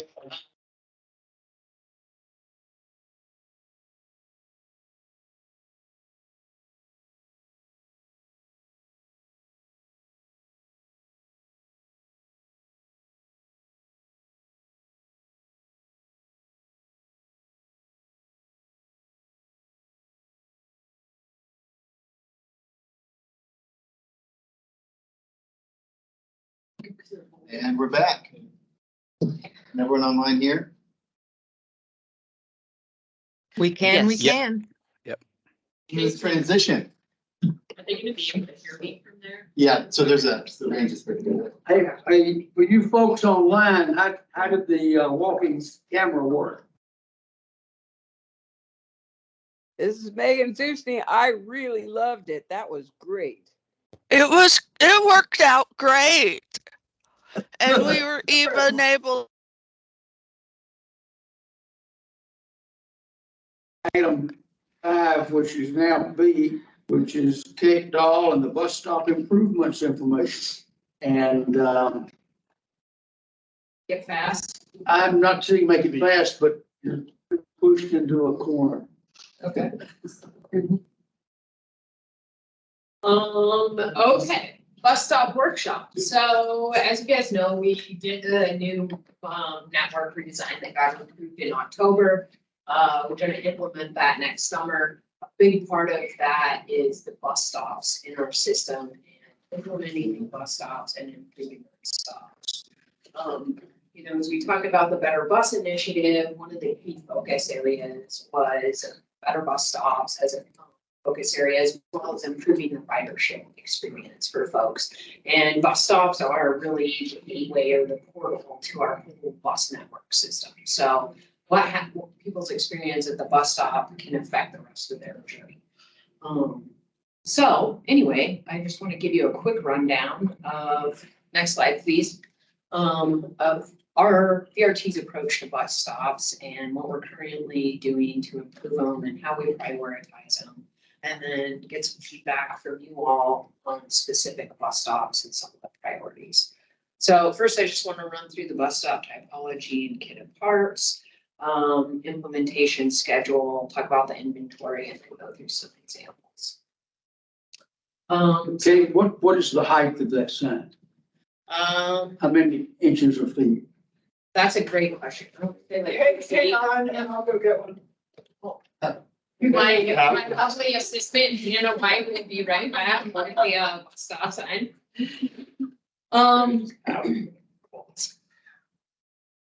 So while she's getting that, we did the bus stop typology kit of parts document a couple of years ago. And the whole point of this document was really to identify our different size and types of bus stops and decide which amenities are needed at the different types of bus stops and standardize our bus stops so that, as people go to our bus stops, one, it's visual, there's some visual cohesion, there's standardized amenities, and things are. Look here. Right. Is there a screen being shared right now? And if so, we can't see it online. So that's the small size, the large size is depicted up there. Yeah. Okay. There's not a screen being shared hopefully you can see the sign that was just brought in to the room and put up behind or next to Walter. Can you see that? Yeah, as you can see, they're at least 2 to 3 times the size of our existing bus stop signs and have our new BRT branding palette in a much older. Can I ask a question? Yes. So is this gonna be the size for every single bus stop or just like the premium? Every single bus stop. No way. That's awesome. Well, that's great. Yeah. That's the smallest one. Yes. Because the more routes you've got at a particular point, the more room you have to get it on. Correct. That is fabulous. That will bring more visibility Yeah. to buses in people's neighborhoods. Yep. So great. I think it's gonna be such a game changer. Just having that visual cohesion driving down the street, even people that don't take the bus are gonna notice the bus stops that say. Today, if you ask people where the bus stop is in their neighborhood, often they don't even know there is one, let alone where it is. We think this will change that completely. Thank you. I would like to ask if we could add a QR code or something, download the booking app. So we will have that. We also have schedule holders that will go on each of the signs, and those will have the route time points on it. It'll have the QR code, so people will be able to snap the QR code, go right to the website. I want to confirm, is everyone seeing everyone online seeing the PowerPoint? Yes, we can Yeah. see it now. Okay, I won't talk about the sign anymore because we've talked about that plenty. Next slide. So this is a handy little chart in the bus stop typology on page 20. And this basically illustrates how we break up the different types of bus stops. So currently there's over 900 bus stops in the BRT system. And we use this chart to classify them. Number one question is, are they on a premium route? So are they on a Route 3, or Route 9, or Route 7? That would be a premium route. All the other routes are considered standard. And then we look to see, are they classified as large, medium, or small? And that is based on, number one, the ridership. If there's high ridership there, it's going to be a large stop. If there's not very much ridership, it'll be a small stop. We also look at what the destinations are around there. If there's, major destinations that drive that ridership, are there park and rides, and are there key transfer locations? Next. So you classification and looking, so in our current system, in our 2023 network, we have 583 active stops. And of those, currently 85 are considered large, 164 medium, and 330 small. When we do our service change, we'll be adding 92 new stops. As you can see, most of those will be small, 65 will be small, 26 will be medium, and 1 will be large. Next. So the bus stop kit of parts also has these great graphics that show each of those different small, medium, and large bus stops and premium versus standard bus stop to illustrate what the layout is. So the top core amenity for each, and I wouldn't even call it amenity, it's essential, but having the concrete boarding and a lighting pad at every single bus stop is the number one priority. And then followed by that, you'll see the benches, shelter, trash can, bike racks, etc. And as you kind of go through the continuum of small to medium, standard to premium, if you're a premium large bus stop, that's going to have most of these. The busier it is, the more stuff it has. Correct. Is the plan. Next. So here's the medium one, which you can see the concrete pads, like you said, more amenities, the concrete pads bigger. Next one's the large. And these are also meant to be modular, so you can see there's a layout, for example, in the larger one. The premium stop has the ADA ramp, ADA boarding and a lighting area where you can see the handicap symbol, the shelter, a lean rail, the bench, the bike rack, etc. But these are meant to be changed around. So they don't exactly have to follow this layout. And in fact, me and Stephen recently were talking with the YMCA in Boise, and we had to move some of those amenities around to accommodate the street trees, the way the drainage was, etc. So these are super handy when we are working with developers to show them exactly what we want. Next. So bus stop inventory. Next slide. We're actually going to be having the kickoff meeting for that today. As I said, we have 900 bus stops in our system. A little over half of those are currently active. And while we have institutional knowledge of what's out there at our bus stops, What's an inactive bus stop? So it's a bus stop that's on a route or not. So if we have. So there's a sign that says bus stop and no bus ever. Well, no, we take down the signs, but they'll be up to street. But you're still considering it. Yeah, we still In your know where it campus. is. Yes. Okay. If we have any built infrastructure there besides just a signpost, don't consider it a stop. We want to make sure we know what's there. Okay. So in order for us to, I guess, take a more strategic approach at improving our bus stops, making sure they have all of the correct amenities, and that we're creating a great ridership experience, we got to have more detailed information on each of our stops. And so this year we'll be starting a bus stop inventory where we're building a database of all these different amenities, and then we'll have someone go out and basically take inventory all of the amenities and what the conditions are at each of the bus stops. So we'll be able to look up specific bus stop. We'll be able to see which type of bench is there, what condition it's in, if the concrete pad is big enough, if there's a concrete pad, if there's sidewalk connectivity, all of that. And then we'll be able to take a look at that and say, oh, we need X number of benches to be deployed out at our bus stop, and be able to make some strategic. The other thing we're hoping to do, previously, we've had a budget for bus stop improvements, but it wasn't well specified what it would be spent on. And there weren't particular projects identified. So the other thing we're hoping to do is identify particular projects, whether it's a group of pads or a group of shelters or whatever it may be, either geographically or by bus stop type, put together a project, see if we can find a local match, and then we can actually get it done in a timely manner rather than waiting for this yearly allocation of bus stop money.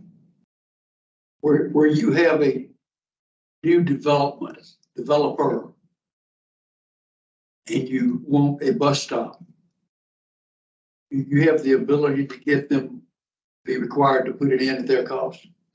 Yeah, so the way that we approach it, just like any other transportation agency, we review the zoning and subdivision applications that come through, and then we will request that the city request a bus stop that is the condition as part of. And the cities can do that? Yes. They don't have to use impact funds?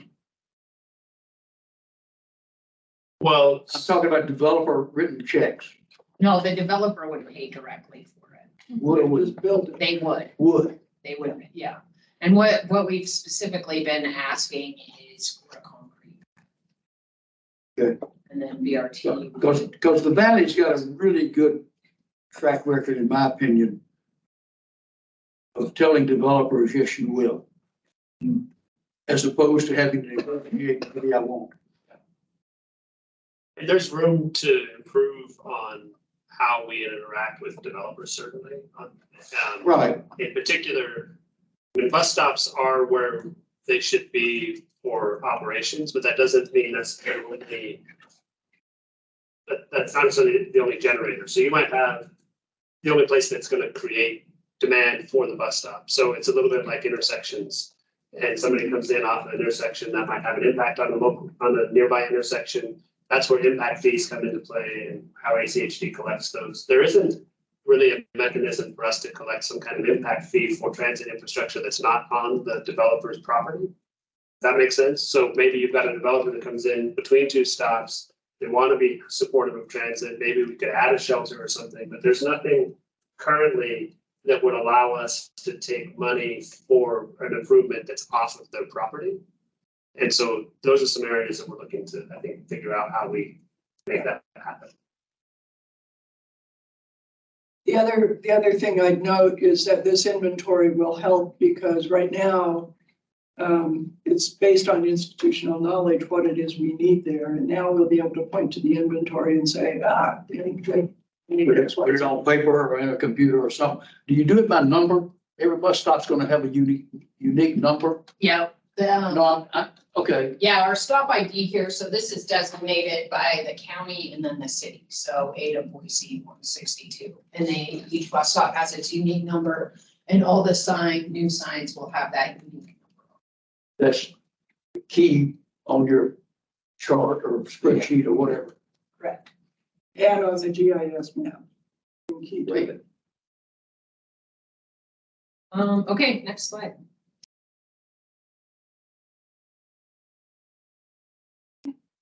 So bus stop implementation schedule, so you can go next. So as part of the service change that will be happening next summer, we've identified the 92 new bus stops in addition to the existing bus stops that we have. And so these new bus stops, we've made application to NEPA and State Historic Preservation Office for the environmental and cultural clearances. As soon as we get concurrence from those agencies, then we'll be able to apply for permits to ITDP, ACHD, the highway districts and the cities to actually be able to construct the concrete pads at these new bus stops. That will not happen until the construction of those bus stops won't happen until next year. So for this year, during the service change at the bus stops, you will see all the new signs go up at bus stops. But at the locations where there's the brand new bus stops, there won't be a concrete pad until the following year. I'm gonna do a quick time check. It's 11, so if anyone needs to jump, totally understandable. We will send a follow-up email with some questions about this work, like a worksheet type of a thing to get feedback. Do we want to keep? I was going to say, the one thing we might want to stop real quick and do is see if anyone online has suggestions for topics for the joint board meeting. Yeah, Walter, do you want to shift this and maybe come back to this? Yeah, in your packet, hopefully you saw that we were gonna ask today for joint meeting with the board on March the 4th suggestions. Anybody have anything for that? Don't all speak at once. You had a memo in your packet that It's 13. reminded us all of the topics we've talked about over the last year. If you're not ready yet to make a suggestion today, email Jason and Walter with that suggestion if you would. And if you can't find either one of our emails, send it back to Paula. Just hit reply to Yeah, Paula. just say reply on the meeting invite. She'll get it out to us. Okay. Thank you. We're going to continue here for a few more minutes to let Kate wrap this up. And this meeting is being recorded, so we'll have, we can send that out whenever we're done as well. Okay. Okay. Okay, next. This is just a quick inventory. So in the service change, we'll have 700 active stops. We're going to close 175 of those. We'll construct 92 new ones, and then there's 11 that will be open. Next.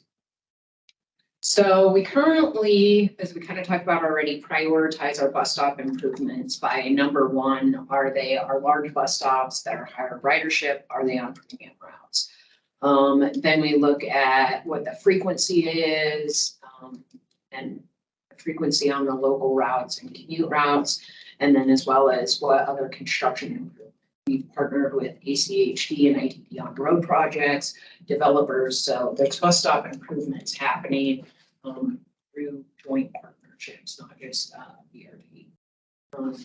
And then our key question, I guess, for you guys today is if there's any stops that you have identified or that need to jump up in the priority list. Like there's this particular demographic there, there's environmental considerations or site considerations that are extremely poor that need to be improved. That we need to know about so we can make those improvements later. Next. So what I've given you here is a handout, which basically summarizes what's in the bus stop typology as far as the premium stops, standard stops, and what the core and optional amenities are and how they have prioritized for each bus stop size and type. So what you can do with this is take this home as part of the homework and think about these amenities, think about if there's specific bus stops that might need one of these amenities, but it may not fit in the correct classification. Next slide. In particular, if I could add one word to that, as you saw, the green cells are those that are core would be part of that amendment or that the amenities provided to that stop. The yellow would be optional. One of the things that we thought we would want to get feedback on specifically was of those optional ones, which do we think are most important to be pursuing as kind of additional investments. I think one that came up last time, for example, was lighting, and maybe lighting moves up that prioritization.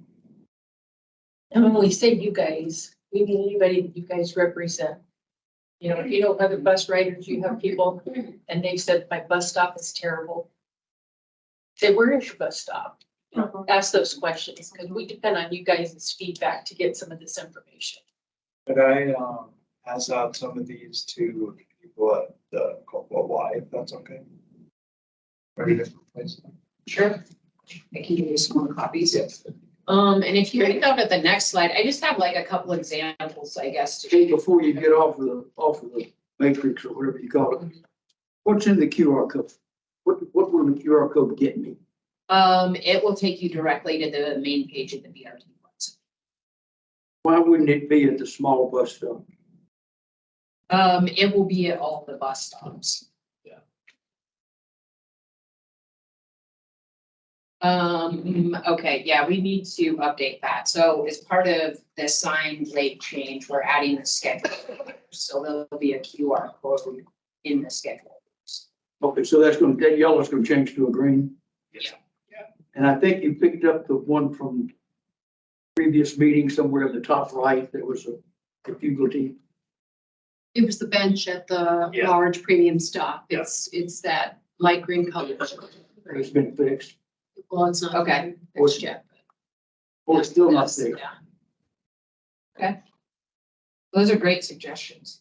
Remember, there was something up there, but not what it was. Yeah. Eating. Was there anything else? It's too little, too late. But I would, and I should have said this back when we were going through the topology. I really think that small bus stops, mediums, ought to have a 1 or 2 seats on the pole.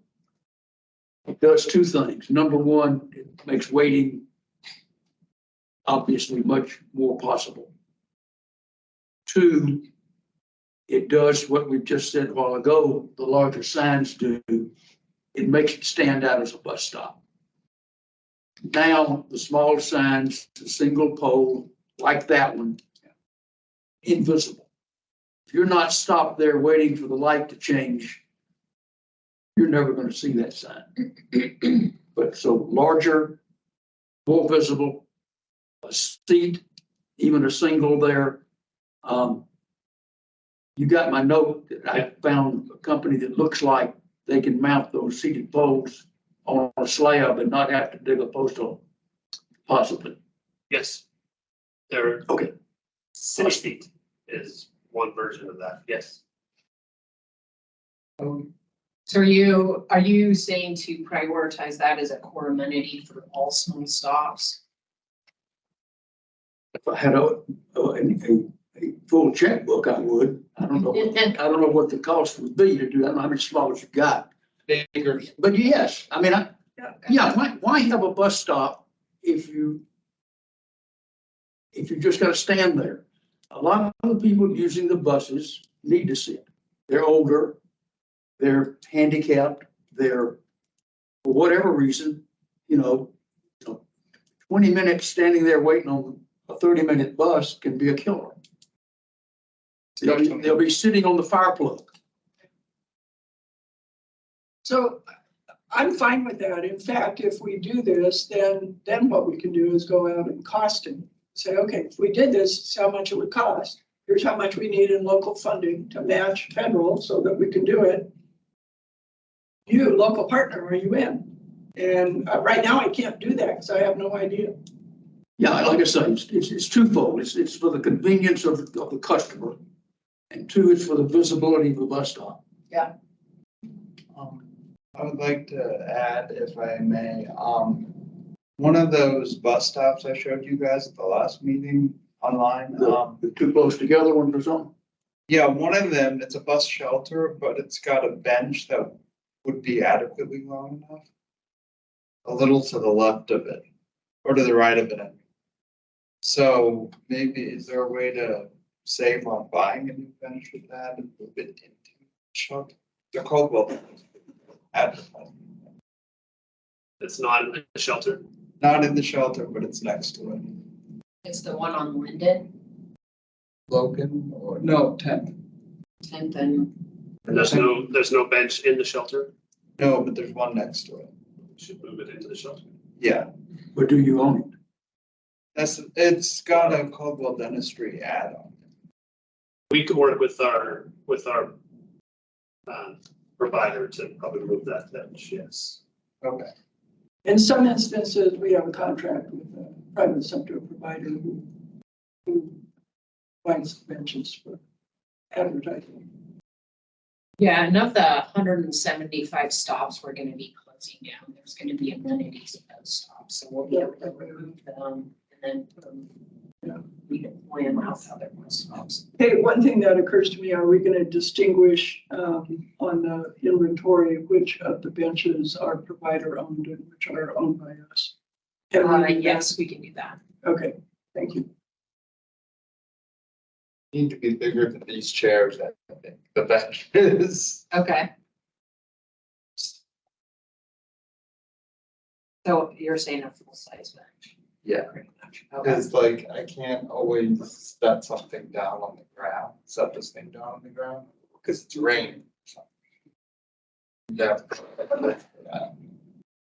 But if you're putting a single seat there, I mean, that's better than nothing. Hold the bag in your lap.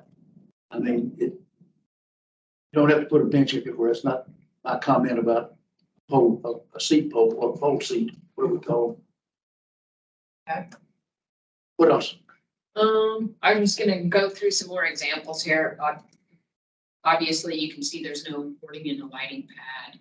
The only amenity here is the sign, the visibility is for, the ADA accessibility is for. Next. Here's one that's at Chinden and Kent, right by Expo, Idaho. This one, you can see there's the boarding and the lighting pad. There's a bench and a sign, but the pedestrian connectivity to the sidewalk on either side, there's none. It's sloped and in gravel, so anybody trying to reach this bus stop, particularly if they're in a wheelchair, is going to have difficulty or have mobility issues. We'll fix the sign. Yeah, and the sign blade will be much bigger and more visible. Here's another example that's on Chinden and 36. I think it's the Frontier. But this is one of the examples where we co-located the sign, so the sign blade is also on the light pole, but you know, as you look at you look at the sidewalk, you know, you can't even tell that it's a bus stop because there's a sidewalk, signage blends in, there's fence and building, and it's not obvious it's a bus stop. That can be. Next. Here's an example at Pine and Rosario that's by Sensi. We have a number of situations, and we'll have this situation with our new bus stops as well, where we have the sidewalk and we have the landscaping strip, but there's no boarding and the lighting pad between the curb and the sidewalk. Accessibility. So, I mean, I would say that that's our biggest priority as we move forward with bus stops, is making sure that all of our bus stops have ADA accessibility. Stephen, speaking of Pine, it is now connected from 10 Mile to Black Cat. I know you're not gonna run a fixed route down it, but your other drivers route, you know, the picking people up, and so forth, is now connected all the way across. To Black Cat. Okay. 10 Mile to Black Cat, drive that, but Hey, may I ask a question, please? So at our last meeting, you talked about a possible survey that riders can fill out about bus stops. Are you still going to do that? That's my one question. The other one is, I remember when BRT would do surveys and they would actually do them on the bus. And I remember I would go on the bus, they would hand me a clipboard with a piece of paper, and I mean, you're sitting there. It's a perfect opportunity to get input from the people who are actually riding the buses at that time, to fill that out. And then they also could use an iPad at one point too. But I think that is a really, I mean, I can tell you different ones, that one on Chinden and the one that you I loathe that. But, you know, but I don't ride I don't see every single stop. So are you still going to engage with riders, still do the survey, maybe have somebody on the buses, hand them a clipboard, piece of paper, can you fill this out? I'm glad you brought that up again. Yeah, I think that's a great idea for us to get some more specific feedback. Yeah. So, yeah, I think what we could do is come up with a survey and review by the RAC meeting. And it could just be We could talk about the super simple, you know, and that keeping it simple will encourage them to fill it out. Yes. What bus stops would you like to see improved on your route? And what would you like to see? Bench, garbage can? Yeah. You know, because they really, to experience a bus stop is to really recognize the improvements that are needed, to really experience it. We can drive by or bike by or walk by and look at it and think, wow, this is bad. Man, they know. Yeah. Mm-hmm. So. I would also like to add to that, what if we did like an incentive where if you do a survey, your next one, something like that. Mm-hmm. Oh, yeah. That's a good incentive.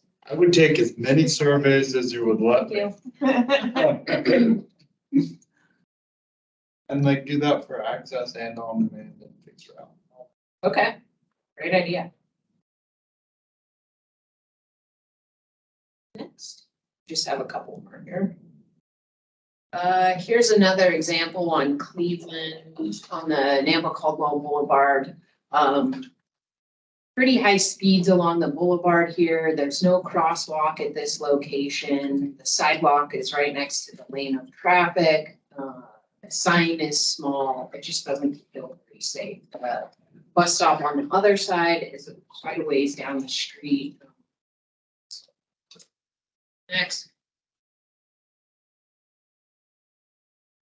There's one in your neck of the woods, Yep, and that's the one I showed you guys. this is a great example of a pretty good bus stop that's in front of West Valley Medical, but as we have folks going in to use the hospital and facilities, there's no bench for people to sit as they would. There is a bench around the corner from another one of those, and there's a bus stop across the street from that, so from here to that screen that far away. Which, yeah, I know, beating a dead horse, but I don't think it's dead yet. Don't quit beating it. I don't think it's dead yet. It's a medical center, there should be a bench, and the problem with having a bench, even just a little bit of distance away, is the driver may think, oh, this person is just kind of sitting down. And maybe that person does not have the ability to pop up real quick and wave down the bus. I mean, sometimes that happens. Bus drivers miss riders because of where they're standing, and they're assuming they're not taking the bus. So that is very important. I do think though, one of those three should be further down towards, the Sunset Landing apartment complex, which is like half a mile down. And I have to walk to one of these three bus stops in order to get the bus, if it's not access. But I do know my, property management lady would be absolutely willing to have one foot right outside the apartment complex. And it's low income, and there's a lot of non-drivers there who would probably jump on an opportunity. She's the one that came to the Caldwell. Yes, she is. Exactly. And one other example that I didn't include in here, but we have some very, I guess, bike-friendly neighborhoods throughout the valley, and yet some of our bus stops don't have bike racks. So that makes it difficult, you know, for folks that want to ride the bus, but maybe they want to leave their bike there for the short trip and not load it up on the bus. So that could be another example. Next. So now that we've talked about many of the poor examples that we have, a couple of the great examples are the new transit islands that we have on Fairview that we've just developed that do have the concrete boarding and lighting pad. We have our standard size on our premium shelters, a lean rack, a trash receptacle, the bike lane that goes behind the transit islands, crosswalks. This is where we want to get down. And then there's one more example. So anyway, I just wanted to show those two. Those are the ones that St. Luke's helped pay for. Yes. And they're getting ready to move their orthopedics into that new building, right? I don't know what's moving over there. Orthopedics. I will They're tell you gonna that suck it they in. are. They're gonna suck it in from about 4 locations or more. Okay. Yeah, they should be all, because my husband's gonna have surgery there in March. So yes. You go there open. Oh, they better. So anyway, yeah. Well, I know the orthopedics in the main building in Meridian has signs taped up. It says, "We will be moving." I don't know if they have dates on them or not, but. Beginning of March or mid-March. Okay, so you Yeah. start getting some business there, maybe. Yes, that'd be nice. I would also like to just often mention, like related to the hospitals. I've talked to the advertisement people at West Valley Medical, and they're open to having any information the bus has on Beyond Access and stuff like that. That is amazing. Let's talk about that. Okay. Yeah, that's great. I can give you the contact information. One last thing I just wanted to bring up, one of the other conversations that we're having is conversations with Lime Scooters and about our bike share and identifying bus stops that might need corrals or to identify where people can park their scooters so they're not conflicting. You got a problem with scooters? I love scooters, but they do get in the way. Were they parking? So having like a set space. Yes, and help make it easier for people to identify where they can go. So. For scooters to buy personally. Yeah, so if you think of any locations where that's particular. Anyway, I will wrap up now so that, but you can think about those questions and let us know. I think we can just use this as an ongoing conversation. Sounds good. Thank you. And we'll probably. My ride's 5 minutes away. All right, cool. Yeah, I'll email you. Here, I'll give this information real quick. So as far as like turning this into more of an outreach campaign, we'll connect on creating some kind of structure around that. Update everyone with that idea. There's one last thing that I forgot to add to the agenda. This is a minor feedback point, but I wanted to get everyone's kind of gut check on something we're looking at. So right now we call our customer support group the help desk. And that's always been confusing for folks. It seems like an IT type of a place. And so we're going to change it, but we've been like going back and forth on what we call it. So just want to get everyone's opinion here on customer service, customer support, or something like a rider support. Is it just for rider support? It is for anything that Is it just for rider support? It would be for current and prospective riders. We have people call about. They're both riders. Yeah. I like rider support as long as it doesn't exclude somebody. Yeah. I don't think it would. Because everyone's a potential rider. Yeah. Yeah, I think. Yeah, but the questions are more likely to do with catching the bus or where is it, why is it?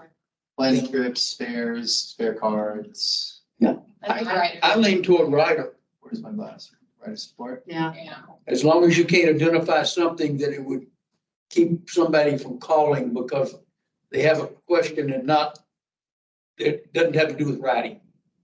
Like, because customer would kind of make me think of, oh, is this for people who have a bunch of money to spend on advertising and I want to ask VRT? Yeah. Like sometimes customer just makes you think more of putting in a lot of money. Like a consumer. Yeah. Financial consumer. Yeah, I think rider support. Okay, awesome. Anyone online? Any feedback on that? Okay. I put a Jason, question you done? in the chat, but I can bring up my question later. Couldn't hear that. I'm worried that people might feel excluded by rider because they haven't taken the bus yet, but I don't know if that's actually a problem. So does that feel exclusionary? Would you be scared of considering yourself a rider before you've ridden?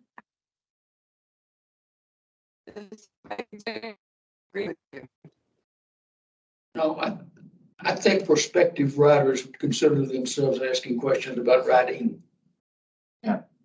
Megan, I think you kind of cut out for just a sec there. She said she agreed. Oh, okay, Yeah, okay. I agree that if you've never ridden, you might be a little hesitant to access something called rider support. Not necessarily, it just occurs to me as well. Okay. These are good considerations. Thank you. Thank you. We'll take the feedback and let you know what we did. About rider customer support. Rider customer support. Rider customer support. Yeah.